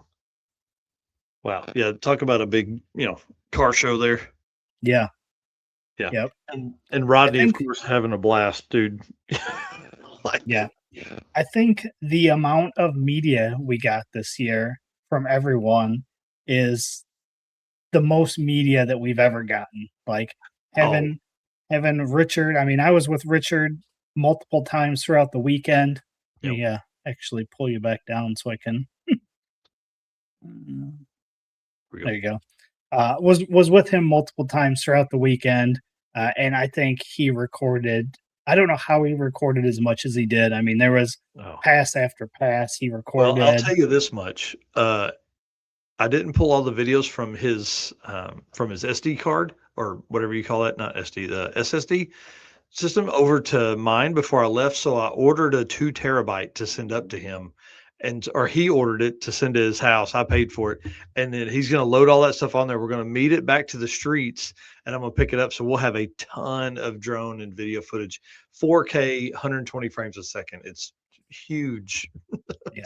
Plus Tom doing all the videos that he did. Like it's insane. And again, can't thank all of those guys enough. The media this year was incredible. Yeah. Kyle Merriman are you in the Tulsa Raceway Park media group? I don't think so. I added you to that. Yeah, he posted 10 photos today. They're like, oh man, wow, going to be awesome. Patrick Red's photos was out there during the weekend. He was out on Sunday. That stuff will be coming out. We'll be able to find posts or photos on Tulsa Raceway Park page, on Drag Driver Pete page, circuit page, our own pages. It's going to be everywhere, man. We're going to take over. I wish we could have got to it earlier, but God, 767 gigabytes, bro. Yeah. That guy's an animal. Good luck, Brian. Yeah. Sorry, Brian. Here you go, bud. We may end up with 10 videos from this thing. Bring it on. It was so much fun. Everybody needs to see how much fun we had. Oh, for sure. All right. Well, let's get back to some class stuff because We're trying to cover as many as we can. We're not going to get to all of them tonight, but we're going to finish up the next on next week when we have some guests on, or maybe even on Saturday morning if we move it forward some. So I want to go to 11.0 Index next. This was sponsored by AT Industries as well. Big shout out to Mike Anger over there. Top 4 cars in this class under an 11.1 average. Yes. Yeah. Class was won by 0.002 on the average across 4 passes. Dude, that's insane. Yeah. The winner, pictured here, I shouldn't have put this up yet, but ran the best pass of the class, 11.002. His passes, Josh Odom is the winner of this class with an average of 11.0575. Passes were 11.002 on day 1, 11.114 on day 2, 11.091 and 11.023 to make up his 4-pass average. And I seen him making multiple passes throughout the weekend as well. Man, Sunday I think he made 8 or 10 passes as well. Yeah. Awesome. Runner up here, one of 2 racers to submit 11.0 passes for each day, and drag and drive debut, Case Huddleston with an 11.059 average. Pretty awesome. Can you imagine coming into your drag and drive debut, getting 11 O's for every pass and coming as a runner up? That's awesome. Yeah, dude, I can't imagine. I know Case from our time at Midwest Drag Race Series. He races a Pro 420 car. It's a super badass, like, I don't know, 2nd or 3rd gen Corvette with a big blower coming out of the hood and all that stuff. Pretty cool car. Goes very fast. Goes in the 4s. Whatever, I can't remember what he was driving this time, but had a good time. 3rd place in the class, submitted 11 O's each time too. Mr. Ty Atkinson, and him and Josh Odom actually lined up at one time during Sunday's rounds, finished with an 11.0675, so 100th behind 2nd place. Yep. And then 4th place, Tony Kirkup submitted 3 of 4 passes that were 11.0. So this 11.0 class was tight. Yeah, and that's why we chose it early on. We started looking at which classes would make the most sense for to fit alongside what Rocky Mountain Race Week does, because we have a lot of racers that are that do both events. So we use this; they can use this as a great test mule for their race week experiences, or before Rocky Mountain was back in the mountains like this year. They would come to Tulsa. So this was a good one. And then 12.0 Index, also sponsored by AT Industries, another class we literally. The rules that match with Rocky Mountain, same thing over here. We fit them the same because we want these cars to be able to do both events very easily. We don't want to have you have to change anything. Top 4 cars all submitted 12.0 somethings every day. Dude. That is awesome. Insane. So winner of that class, Mr. Terry Barnett, right here. 2 pictures of him. 3rd quickest pass of the class, 12.007. 3rd quickest, 12.007. You hear that? Slowest of his submissions was a 12.074 to give him a 12.0305 average. That is crazy. Yeah, pretty wild. Runner up here was Jeff Short, quickest and 2nd quickest of the class with a 12.003 and a 12.005. So both incredible passes, and then his other 2 were a 12.072 and a 12.068. Yep, and that gave him, are you ready for this, a 12.037 average. So 0.07 difference in that class. Crazy. Yeah. 3rd place in that class, Josh Melisa, Melesa. His passes 12.067, 12.022, 12.029, and 12.032. And then the 4th one here, Chad Maggard, 12.015, 12.05, 12.099, and a 12.068.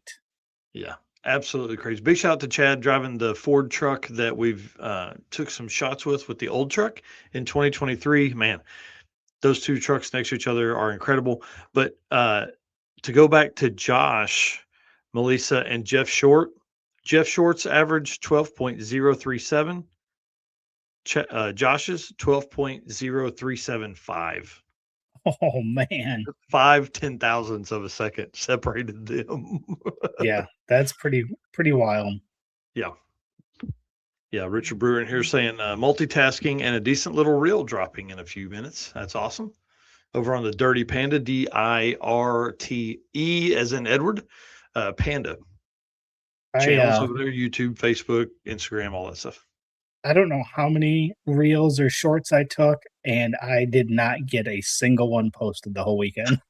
Well, again, big shout out to Brian. That's what we have Brian for. He is awesome, and we really wore him out this weekend, pushing a bunch. He posted, I told him 10 as minimum, and I think he did every day. So we had a lot of stuff drop over social. And what's cool is like, now that we're home and there's nothing else going on in our lives, we can drop all that stuff this week. So Yeah, he's doing a great job. Yeah, it was awesome being able to just dump those for him to do. Although it takes a long time to get those to upload. Oh man. Yeah, it's very difficult. What I find is that if I record 4 or 5 passes and there's like 2 cars that I'm not going to record, I just start loading in. That way there's not too many, because then I can get like 4 or 5 videos in at a time, and he hates it, but that's the only way I can do it. So he'll wait. Yeah. He'll be like, "You got anything else?" I'm like, "Oh yeah, dude, got a bunch, but just Yeah. trying to get these in here."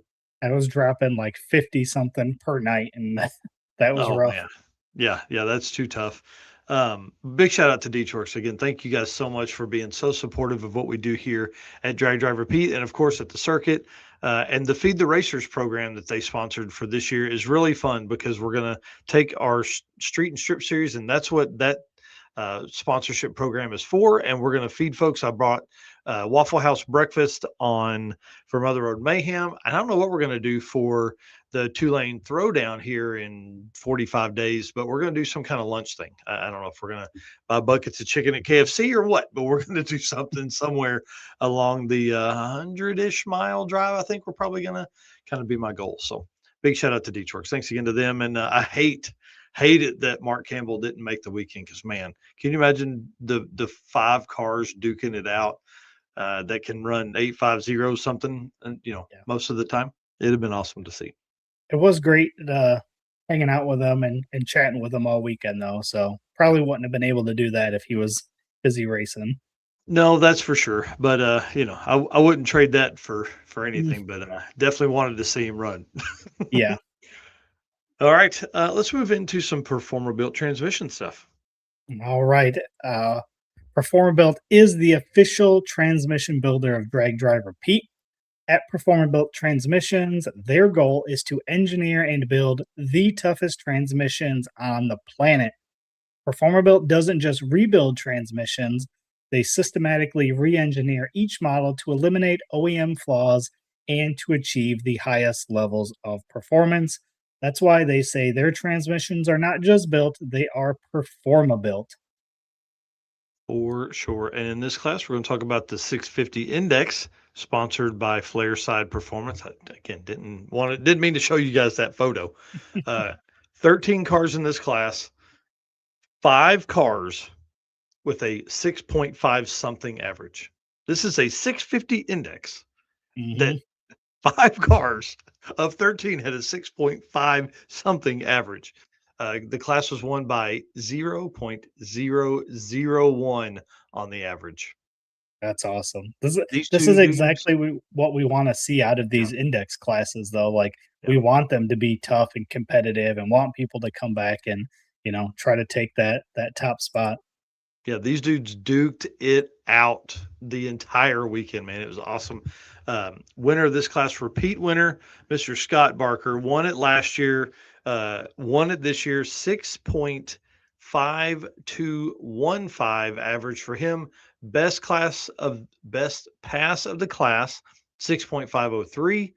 Ends up other passes were 6.534, 6.540, and 6.509.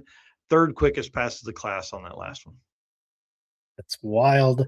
Runner up was Jeff Mass in the Valiant, 6.5225 average, with passes of 6.522, 6.524, 6518 and 6526. And if you look at those, that's a spread of 0.008 between those 4 passes. Yeah.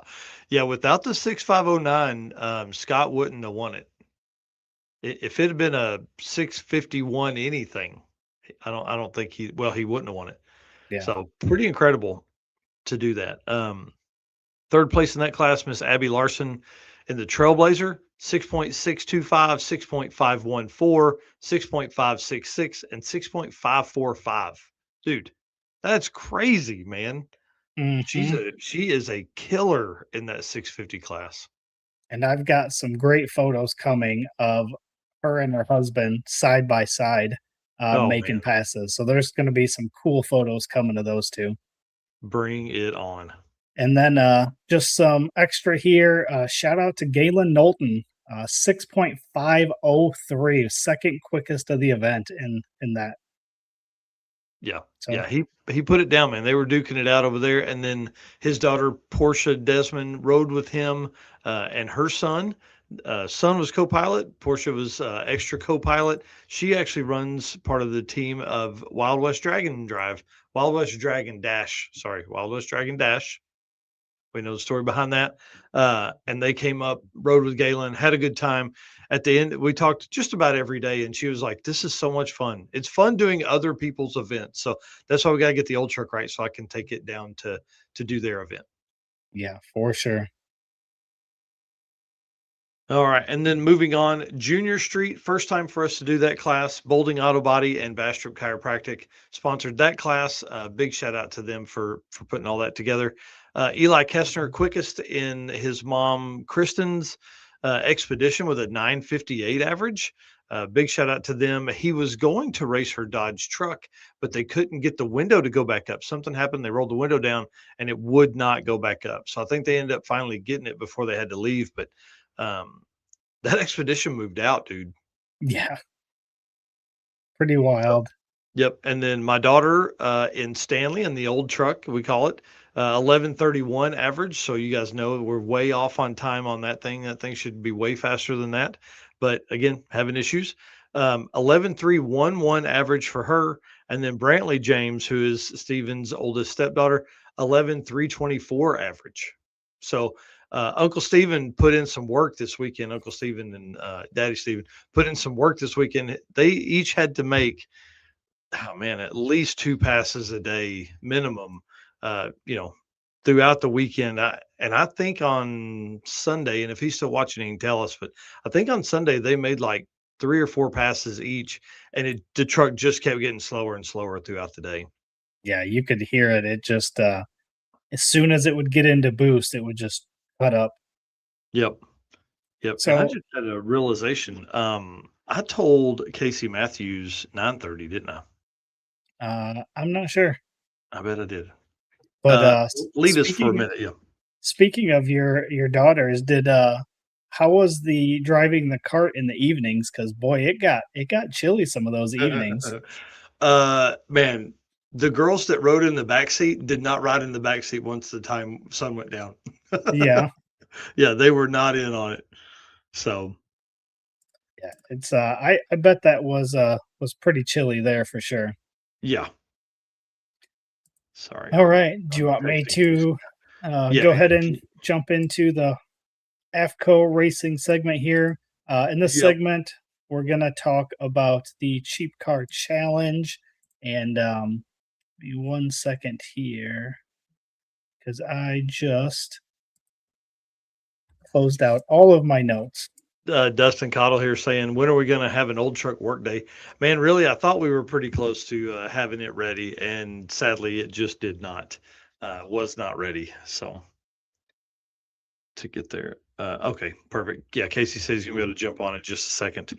Cottle Racing, man, they had a great time in Overdrive, which is another class we're going to talk about next week because there's just so much story that is in that class. I just couldn't fit it in tonight and get it all done the way I would want to. So,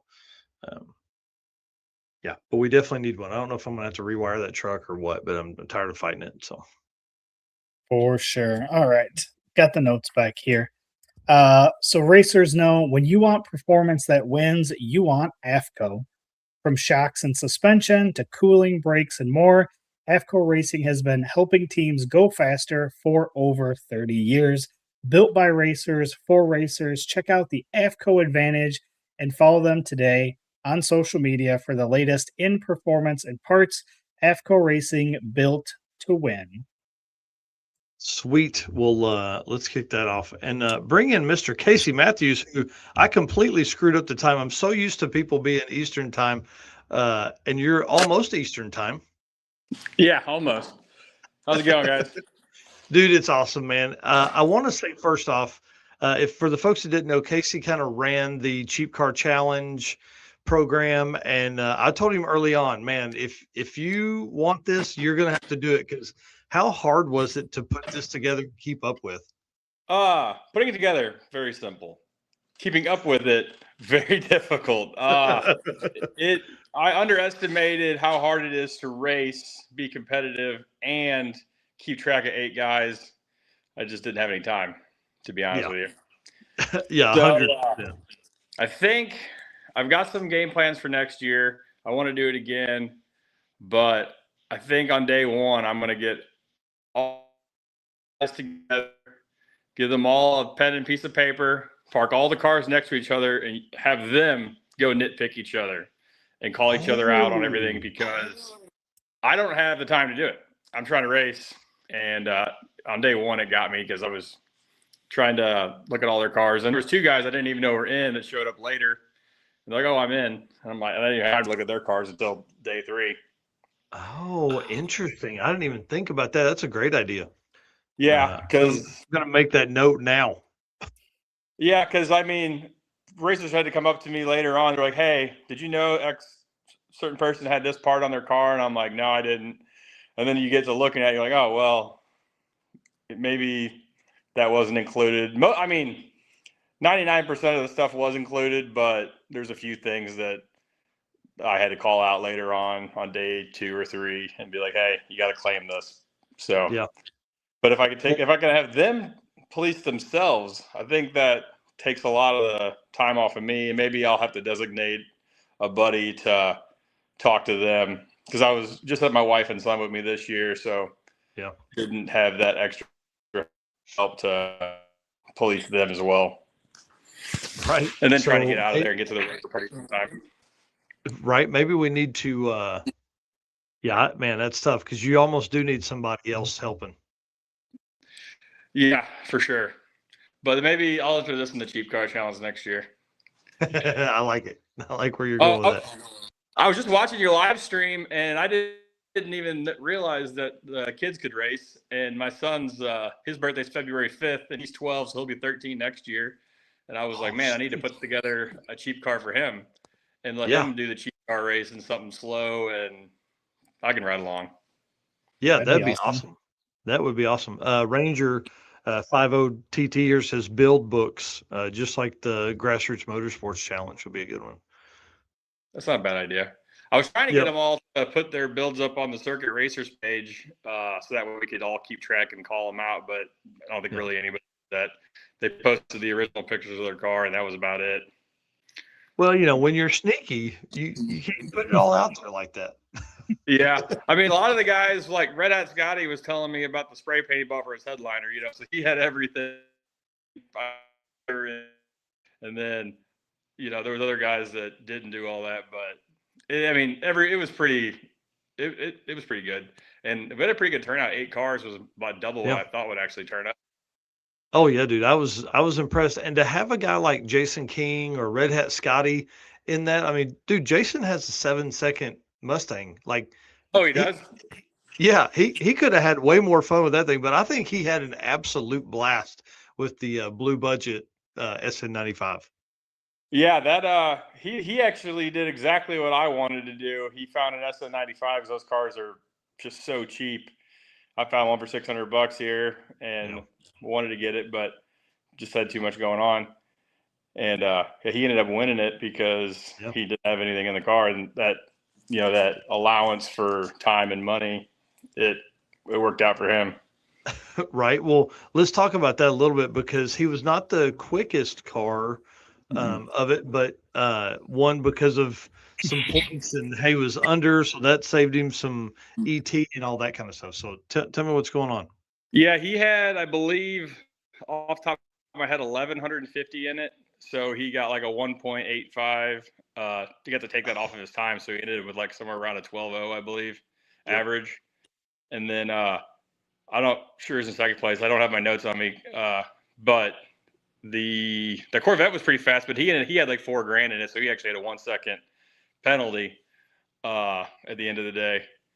Wow. But he had the quickest pass. I think he went like a 12.88, but yeah, he did have $4,000 in it. So yeah, that's hilarious.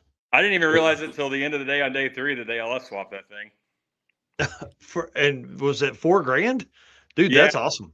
Yeah, he bought the car. The story on the car was his grandpa bought it for the transmission for like $600 or $700 and told his grandson, "Hey, if you go get it, because it was like 4 or 5 hours away, you can just have the car because I don't want it." And so I made him claim I think like $800 on the car because it was just a clapped out shell of a Corvette, and then he had all the other parts in doing the LS swap. So that's awesome. Yeah, I think Timmy Meehan was a big part of that program over there. And if anybody can make a car go fast for cheap, it's Timmy. Okay. Yeah, I'm not sure. I'm so bad with names that I didn't catch any of them. Yeah. And I kept missing those guys. I didn't catch up to them until day 3. Yeah, I think we probably need to we could put them right by like a road trip group or something. We need to really do some fun stuff for that class when we do it next year. That would be awesome. Yeah, I've got some ideas. I'm hoping that maybe if a few of these cars will just stick around until next year, and then we can get 3 or 4 more in there. It'd be a lot of fun. Mm-hmm. Oh, for sure. Well, one of the biggest things I always talk about is claimer rule. That was one of my biggest. Hey, I think we need this. What do you? And now I'm struggling with it because the Capri that was in there, that guy would never sell that. So he's not going to enter the cheap car challenge. Yeah, he had that car since 1990. Forever. So like, it's one of the things you'd almost have to have the 2 classes because it's not really a $3,000 value this year. It was more like you got $3,000 into it. And like, if I build a car for my son to race, I'm not going to sell it either, even if I've got $1,200 in it, just because, it's going to be his car. So I don't know if we get enough interest in it, maybe we do a claimer class. I was talking about it with a bunch of people. Like, I think if we did a claimer class with just a lot of stock Ford. Yeah. I think he's froze up, right? Not me. Yeah. I hope. Okay. Yeah, I was saying that I think if you do the claimer class, I don't think the cars will be as cool, but they might be. No, I agree. I agree. And then also, we definitely we want people to do it. Like, that's the whole purpose of it. So you guys are right without the claimer, but dadgummit, how do you keep people from cheating? That's kind of why. Yeah, the calling out on the on day 1 with everybody nitpicking each other's stuff, it might make it more even. It was honestly very, very close. Other than the King guy, Jason King, I believe. He was running the same times as everybody. He just had less money in the car, which that was my original thought on it. Whenever I was like, I want to do it, I was like, I'm going to find the cheapest car that I could possibly find that I could strip out and weigh nothing and run like a 1390 and win the thing. That was kind of my thought behind it. Yeah, and he did great because his times. Hold on. Like 1399, 1407, 1385, and a 1382. But like, everybody was in that range. Like Dylan Barker was in that with the 300, 1402, 1403, 1404, 14005. Let's see, Jeremy Clark, 4th quickest here. 1435, 1376, 1395. These. Let's see, what's Red Hat Scotty running here? Yeah, 13.9, 13.901, 13.655. Holy shit, Scotty, that's awesome, man! Laying it down. Yeah, Uh, that's what I was like. I knew like a 1390 car can win this thing with the time deduction. So wow. Yeah, pretty fun. Well, let's talk about fan favorite car and how much you loved Brian Mackey's car. yeah, the Mackeys, I guess, is that husband and wife? I'm not sure. Same last name. I didn't get to talk to them that much. Okay, husband and wife. Yeah, they put a lot of effort into it. I was really happy with those guys. He's got a little bit different taste than I do, but he wanted to make an odd, weird car, and I was like, "Have at it, buddy." I wouldn't do it, but everyone else seemed to like it. The kids loved it. He won the kids' vote for sure. That's awesome. So, how did you pick that? How did that go? I just went around the pits and found all the little kids and showed them all the cars because I was out of time, and I'm like, I liked it. I mean, he put the most effort into what it looked like, I guess. Everybody else I don't think they even touched the exterior of their cars and everything. And so I went around and asked a bunch of kids, and they chose that one. So I figured he put a lot of effort in. He got real innovative with his nitro switch on the window and everything. He did it the way I thought it should be done. Yeah, for sure. And actually, quickest of the class. No. Oh, really? No, yeah, Wyatt Wood with the Corvette was quickest for the 1287. Yeah, he went the quickest, but he yeah. had an asterisk because he had Ford Ram in it. Right. Yeah. I think Brian was watching earlier. Okay, yeah. I was going to see if he could tell us how much he had in it. The 2450, I believe, is what he had in that tour.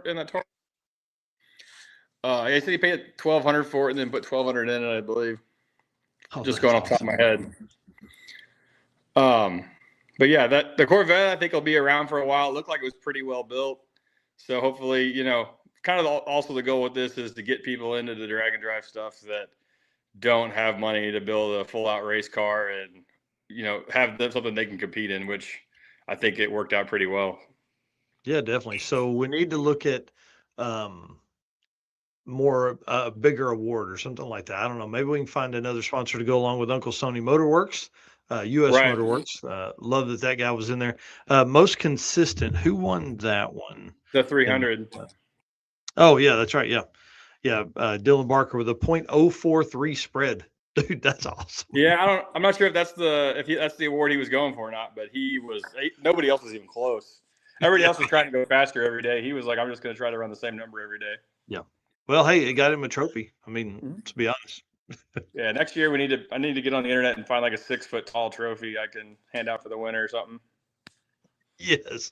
Yeah, let's get really dumb with this cheap car challenge. I think that is going to be a class that's going to continue to grow in popularity across the sport. I think people are looking for dumb reasons to buy dumb cars, and then you go on didn't you become Nico Christofri, who has taken that car, and it was a $1,200 challenge put on by Red Hat Scotty a few years ago. Now he's got 15 or 20,000 in it. Oh wow! Yeah, I remember I was going to do that challenge, and I had a S10 that I got, and I bought a wreck, the Zuzu and everything. And then one of my bucket list cars popped up, so I had to sell it all to raise the funds to buy this Bel Air that's right here. So nice. It's almost done. It'll hopefully be somebody will be driving it next year. That's awesome. Well, dude, what do you think people did right in this class, and then what did they do wrong? I mean, everybody did a lot of stuff right. I mean, everybody had a different approach to it. I mean, the people that had the full $3,000 in their car, and then ran 1390s, maybe, you could have done it a little different. You could have bought a cheaper car, but I mean, if you like the car at the end of the day, at least they got a car now that they can race. I mean, yeah, I think everybody did a pretty good job. What they do wrong, or maybe not right? Not that they did it wrong, but not something that were there any rules skirting there? Oh, somebody thought their engine was free. That was fun. And then, wheels and tires and stuff. Well, tires were included, but then you got to include those wheels. That was really about the only wrong thing that anybody did. And it was, I don't know. I don't know if it was that wrong, but because it's not like it made the car or the engine definitely faster, but the wheels and tires, I don't know. I'm like, hey, you probably should have thrown a set of friggin' Steely's on this thing and nobody would have said anything. Yep. But yeah, like the guy with the Taurus, he bought some junkyard wheels and he claimed them, and I didn't even know that he bought wheels. They looked like stock Taurus wheels to me, but so he did it right.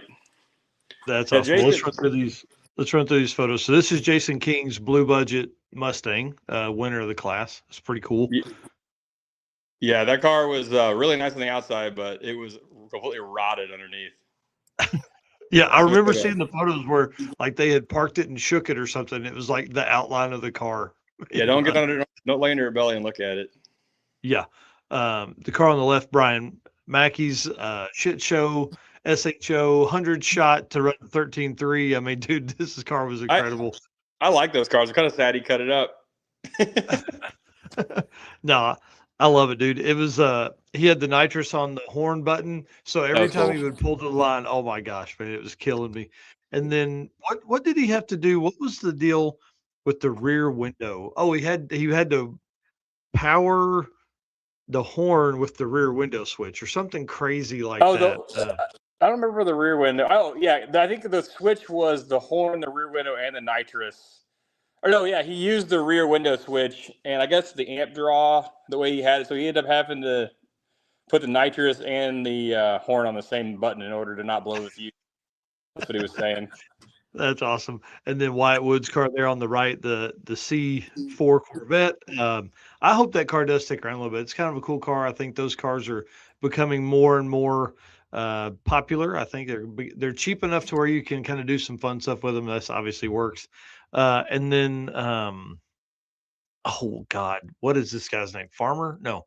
The Capri. I forget his name, but I like that car. Looks awesome. It was Jeremy actually super rusty underneath.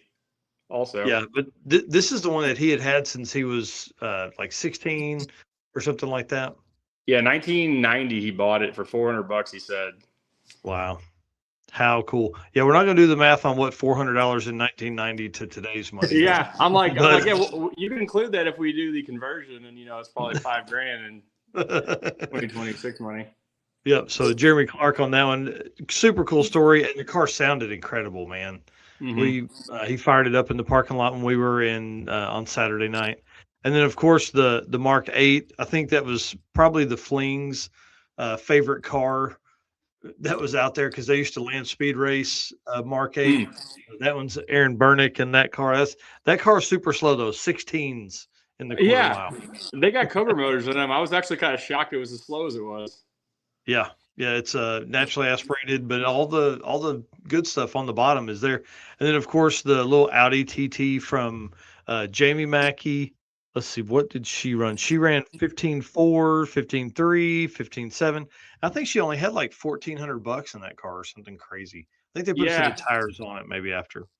She said it was like a manual automatic. It was like one of those Manumatic cars, and it wouldn't leave for anything. Yeah.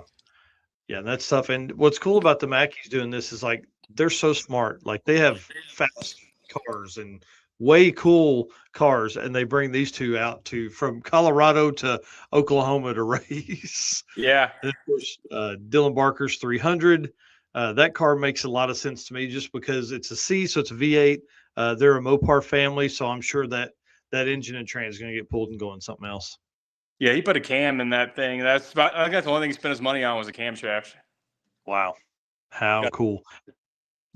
And then, of course, Doo Brown from Red Hat Scotty, another car that had been laying in wait to get built, and brings it out and does this with it. So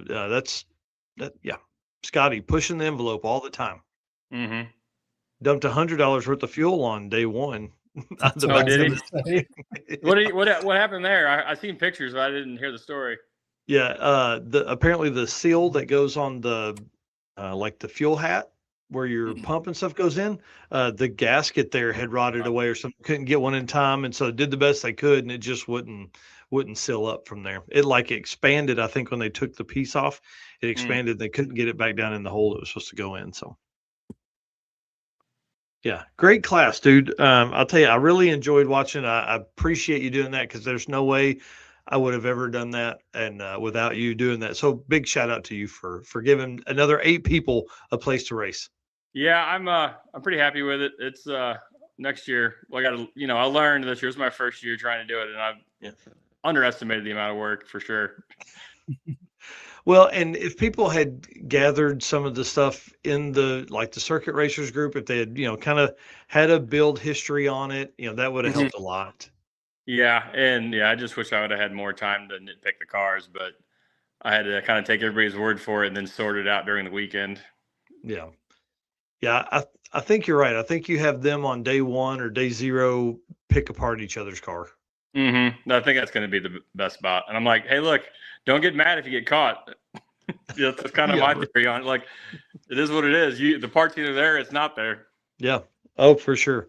Yeah, I think it'll be a lot of fun to see that kind of come up. So, all right. Well, dude, I appreciate you making the last minute jump onto the show. I had originally told him 9:30 to 10, and without thinking that you were still Central Time. And so I'm sure you're just chilling watching the show, and I realized I'm like, oh crap. Yeah, I got it on over here, and I walked inside to use the bathroom, and then my phone starts buzzing, and you're like, crap, I need you on. I'm like, I was wiring the hot rod out here, and I'm waiting for my call. Nice. But, well, we appreciate it again. And thanks for coming, dude. You and I met, I think it was Drag Week 22, I think, at one of the route stops. And, dude, I love that car of yours. It's so cool. Yeah, I remember that. You were like, where did this thing come from? Like, yeah. Like, he was like, I just drove up. Yeah, I drove that car like 700 miles that day. And it was the first time I ever drove the car. Oh, wow.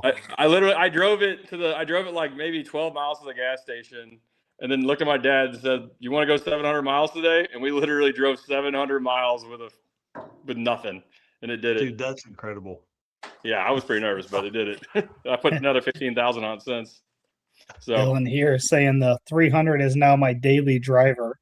I bought the cam used from Marketplace and bought a bunch of the supporting parts for the cam from the outlet discount section at Summit Racing in Dallas. Yeah, that's cool.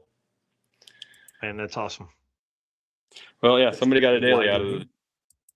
Right. And dude, what a cool story. I mean, that guy will be able to tell that all the time, won a trophy at his first event in it. And like that car's going to be one of those cars that we're just going to see like for the next 3 or 4 years. And it's going to come back. I always have upgrades.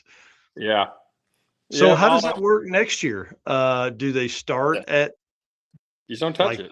Well, the three, maybe I need to have a class for it. Maybe you need to have a second year hoopty class. No. Well, I guess we'll have to see what the popularity is. Like it goes from $3,000 to $5,000 for the second year people. So like you race the first year at $3,000 and then you get like another $2,000 budget the next year. Yeah, if we can get enough people in it, I'm down for that. Yeah, that'd be fun. Okay. Or the people that didn't use their 3,000, do they get more? Well, I mean, whatever your value is, maybe you get 5, but you also get to deduct your time. But then you got King is going to be running bottom 8s by the end of the week. It was his average. So I'm about to rethink. I'm about to think that math. I think my idea for this year, we're getting to the deduct time. It worked out pretty good, other than the one outlier that won. Everyone else was like right there. Yeah. And I was like, everyone was kind of complaining, like, how do you get that car for $500? I'm like, look, I found one for $600 and it was identical to it. And that's the only reason that I'm like, I found one too. So I found one. Yeah. Wow. Hell yeah, dude. Well, hey, thank you very much for doing that. Thanks for coming on. Thanks for being awesome, man. You're a badass dude. I can't wait to hang out. Thanks. See ya. We'll see ya. All right. Yeah, Dylan there says, I mean, I could probably get a pro charge for an additional $2,000. How fun would that be, dude? Like, you do the first year, okay, that's your $3,000 budget. Then the next year you have whatever is remaining to $5,000. Like, for like Jason King that has $1,100 or $1,200 in his, dude. Now he's got $3,800 to spend. Right.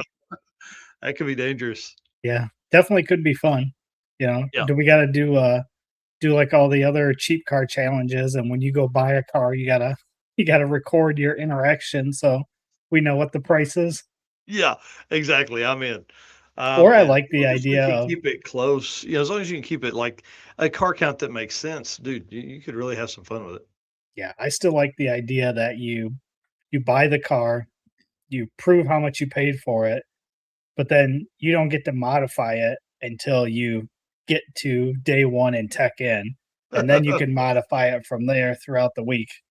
Oh man, that could be fun too. Like you can't do any upgrades, like whatever it has. You got to do a full video the second you get it. And then from here, everything else is upgraded at the event. Yeah. I mean, years in, gotta wait. Right. That'd be a blast. But the thing is everybody's just going to throw nitrous on them because that's the cheapest and easiest way to upgrade them. Oh yeah, or you've got it piled up. You know what I mean? You got it. All your parts are with you. You know, so. Jason said blue budget is too rusty to go much faster. And somebody said just don't invite the Nelsons. Oh, you don't want the Nelsons in here. They went like 9s on $2,000 or something like that. So yeah, don't mess with them. We don't even tag them in this thing. Yeah, that'd be kind of fun because I think again you could do something really fun with $5,000. Yeah. Oh, Brian Ekstrom here. Big shout out to him. I thanked him earlier in the episode, but just want to definitely put that in his ear right now. Thank you, Brian, for coming all the way from Minnesota. Got to spend dinner with him on Saturday night at Chewy's. It's a good time, man, and great conversations and just it's so interesting to get away from the track and get to spend some time with people. So I appreciate him and all the hard work he put in for us this weekend at the circuit. Yeah, we did dinner at Waffle House on Sunday night. Nice. Was yeah, we had Tom, we had Brian. Who else did we have there? Jesse Fox. Fox was there, and brain fart. The Lowrys, because Kevin bought everybody's dinner. So big shout out to him for that as well. That's awesome. Dylan Barker says, "I'm 90% sure I can do a cam swap in the pits day one." Oh man, we would need like a live streamed camera set up just in the area where all the cheap cars were. It's just the 10 cars live streamed on day one in the pits. Dude, I'm in. Listen, we're looking for a live stream sponsor for 2027. So if anybody wants to get in on this, let's do it. Yeah, Robert Voss. The only thing I missed was Waffle House. I had it twice. I didn't have Waffle House at all. So my only meals for the week, and I know we're wrapping up here, but racer pre-party Thursday, at Los Cabos. Mm-hmm. Friday, Waffle House with wife and kid. Saturday, 80 pizzas. Sunday, Waffle House with the race car friends. Dude, that's awesome. And everything else from the week was just snacks. Like there was no other meals throughout the week. Yeah. Shout out to Love's Travel Stops for hooking us up, dude. Golly, man, I wouldn't have made it. I had 2/3 of a bag of pork rinds in about 26 seconds. I was like, give me food at Thunder Valley. So pretty awesome.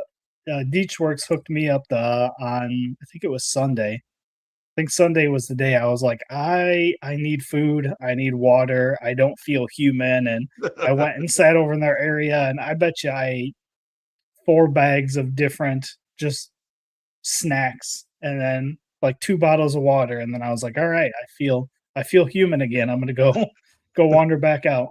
That's awesome. Fast Ranger Motorsports is making charge pipe on the Ranger now. Just need some blow off valves. Heck yeah, man. That's exciting to see that thing come around from nitrous to turbos and all that stuff. Camp Counselor Bob Johnson Cipher here, thanking him. Thanks for welding up the shifter linkage on Frankie's truck. Yeah, dude, it was a great event, man. We could talk about it for weeks. I think we'll probably have to finish off the other classes and more stories next Wednesday night as we move into the 150s in this episode. So in this series of shows we're doing here, dude, 150 episodes, man, it's crazy. Yep. And for those that saw the pictures I posted, I did repost them just before the show. Watermark was the same watermark I've used on every other picture. But for some reason, the night photos, it just really popped out. So tweaked that a little more, reposted those. So that'll be how the rest of them go. And again, 4,100 photos. Give me a little bit of time. I'll work through them. But as I was scanning through them tonight to grab some for the show, there is some great photos in there. So I'm excited to get to editing those. Yep. And then other folks we're watching for, Jesse Fox has also shared some photos with us. Obviously he's our official photographer of the event. He's going to be dropping some on his page, but then also he shared those, so we're going to be dropping those on our page. So Eric and I'll be working on how to get that through, so we don't overload everybody and everybody sees all the stuff. And then Richard Brewer going to be posting a bunch of stuff over on Dirty Panda. Again, that's DIRTE as in Edward Panda. You can find it over there. He's going to be sharing some with us as well. So it's good, dude. We're fixing to take over the internet this week. Bring it on. Yeah. Yeah. And then April Barker, what she's saying here, we want to thank all the track crews. They worked really hard and did an awesome job. That is the truth. The folks at Thunder Valley really were given a hot pile about 9 days before we came in there with 220 cars. And so that we were their first really big event to host, and they did an incredible job. Nicole and Josh, great team of people over there. Can't thank them enough for what they did for us, and kick ass, take names. Yep. All right. right. Well, what do you think? That about it? I think that's it. All right. Well, once again, appreciate all of our race car friends that were in here tonight. Again, tons of comments. Love talking about everything from the circuit tonight. It was a ton of fun. Again, appreciate each and every one of you. And of course, our sponsors. Again, if you need discount codes, we've got those. We've got affiliate links. We've got contacts at each company. So if you need something, reach out to us. But thank you to Summit Racing Equipment, Deechworks, Molly Motorsports, Driven Racing Oil, Howard's Cams, J-Wire Solution, AFCO Racing Products, Performabuilt Transmissions, Car Chains 3D, Low Dollar Motorsports, Power Tube TV, and Racing Junk. And we'll see you guys on the next one. Yep. See you guys.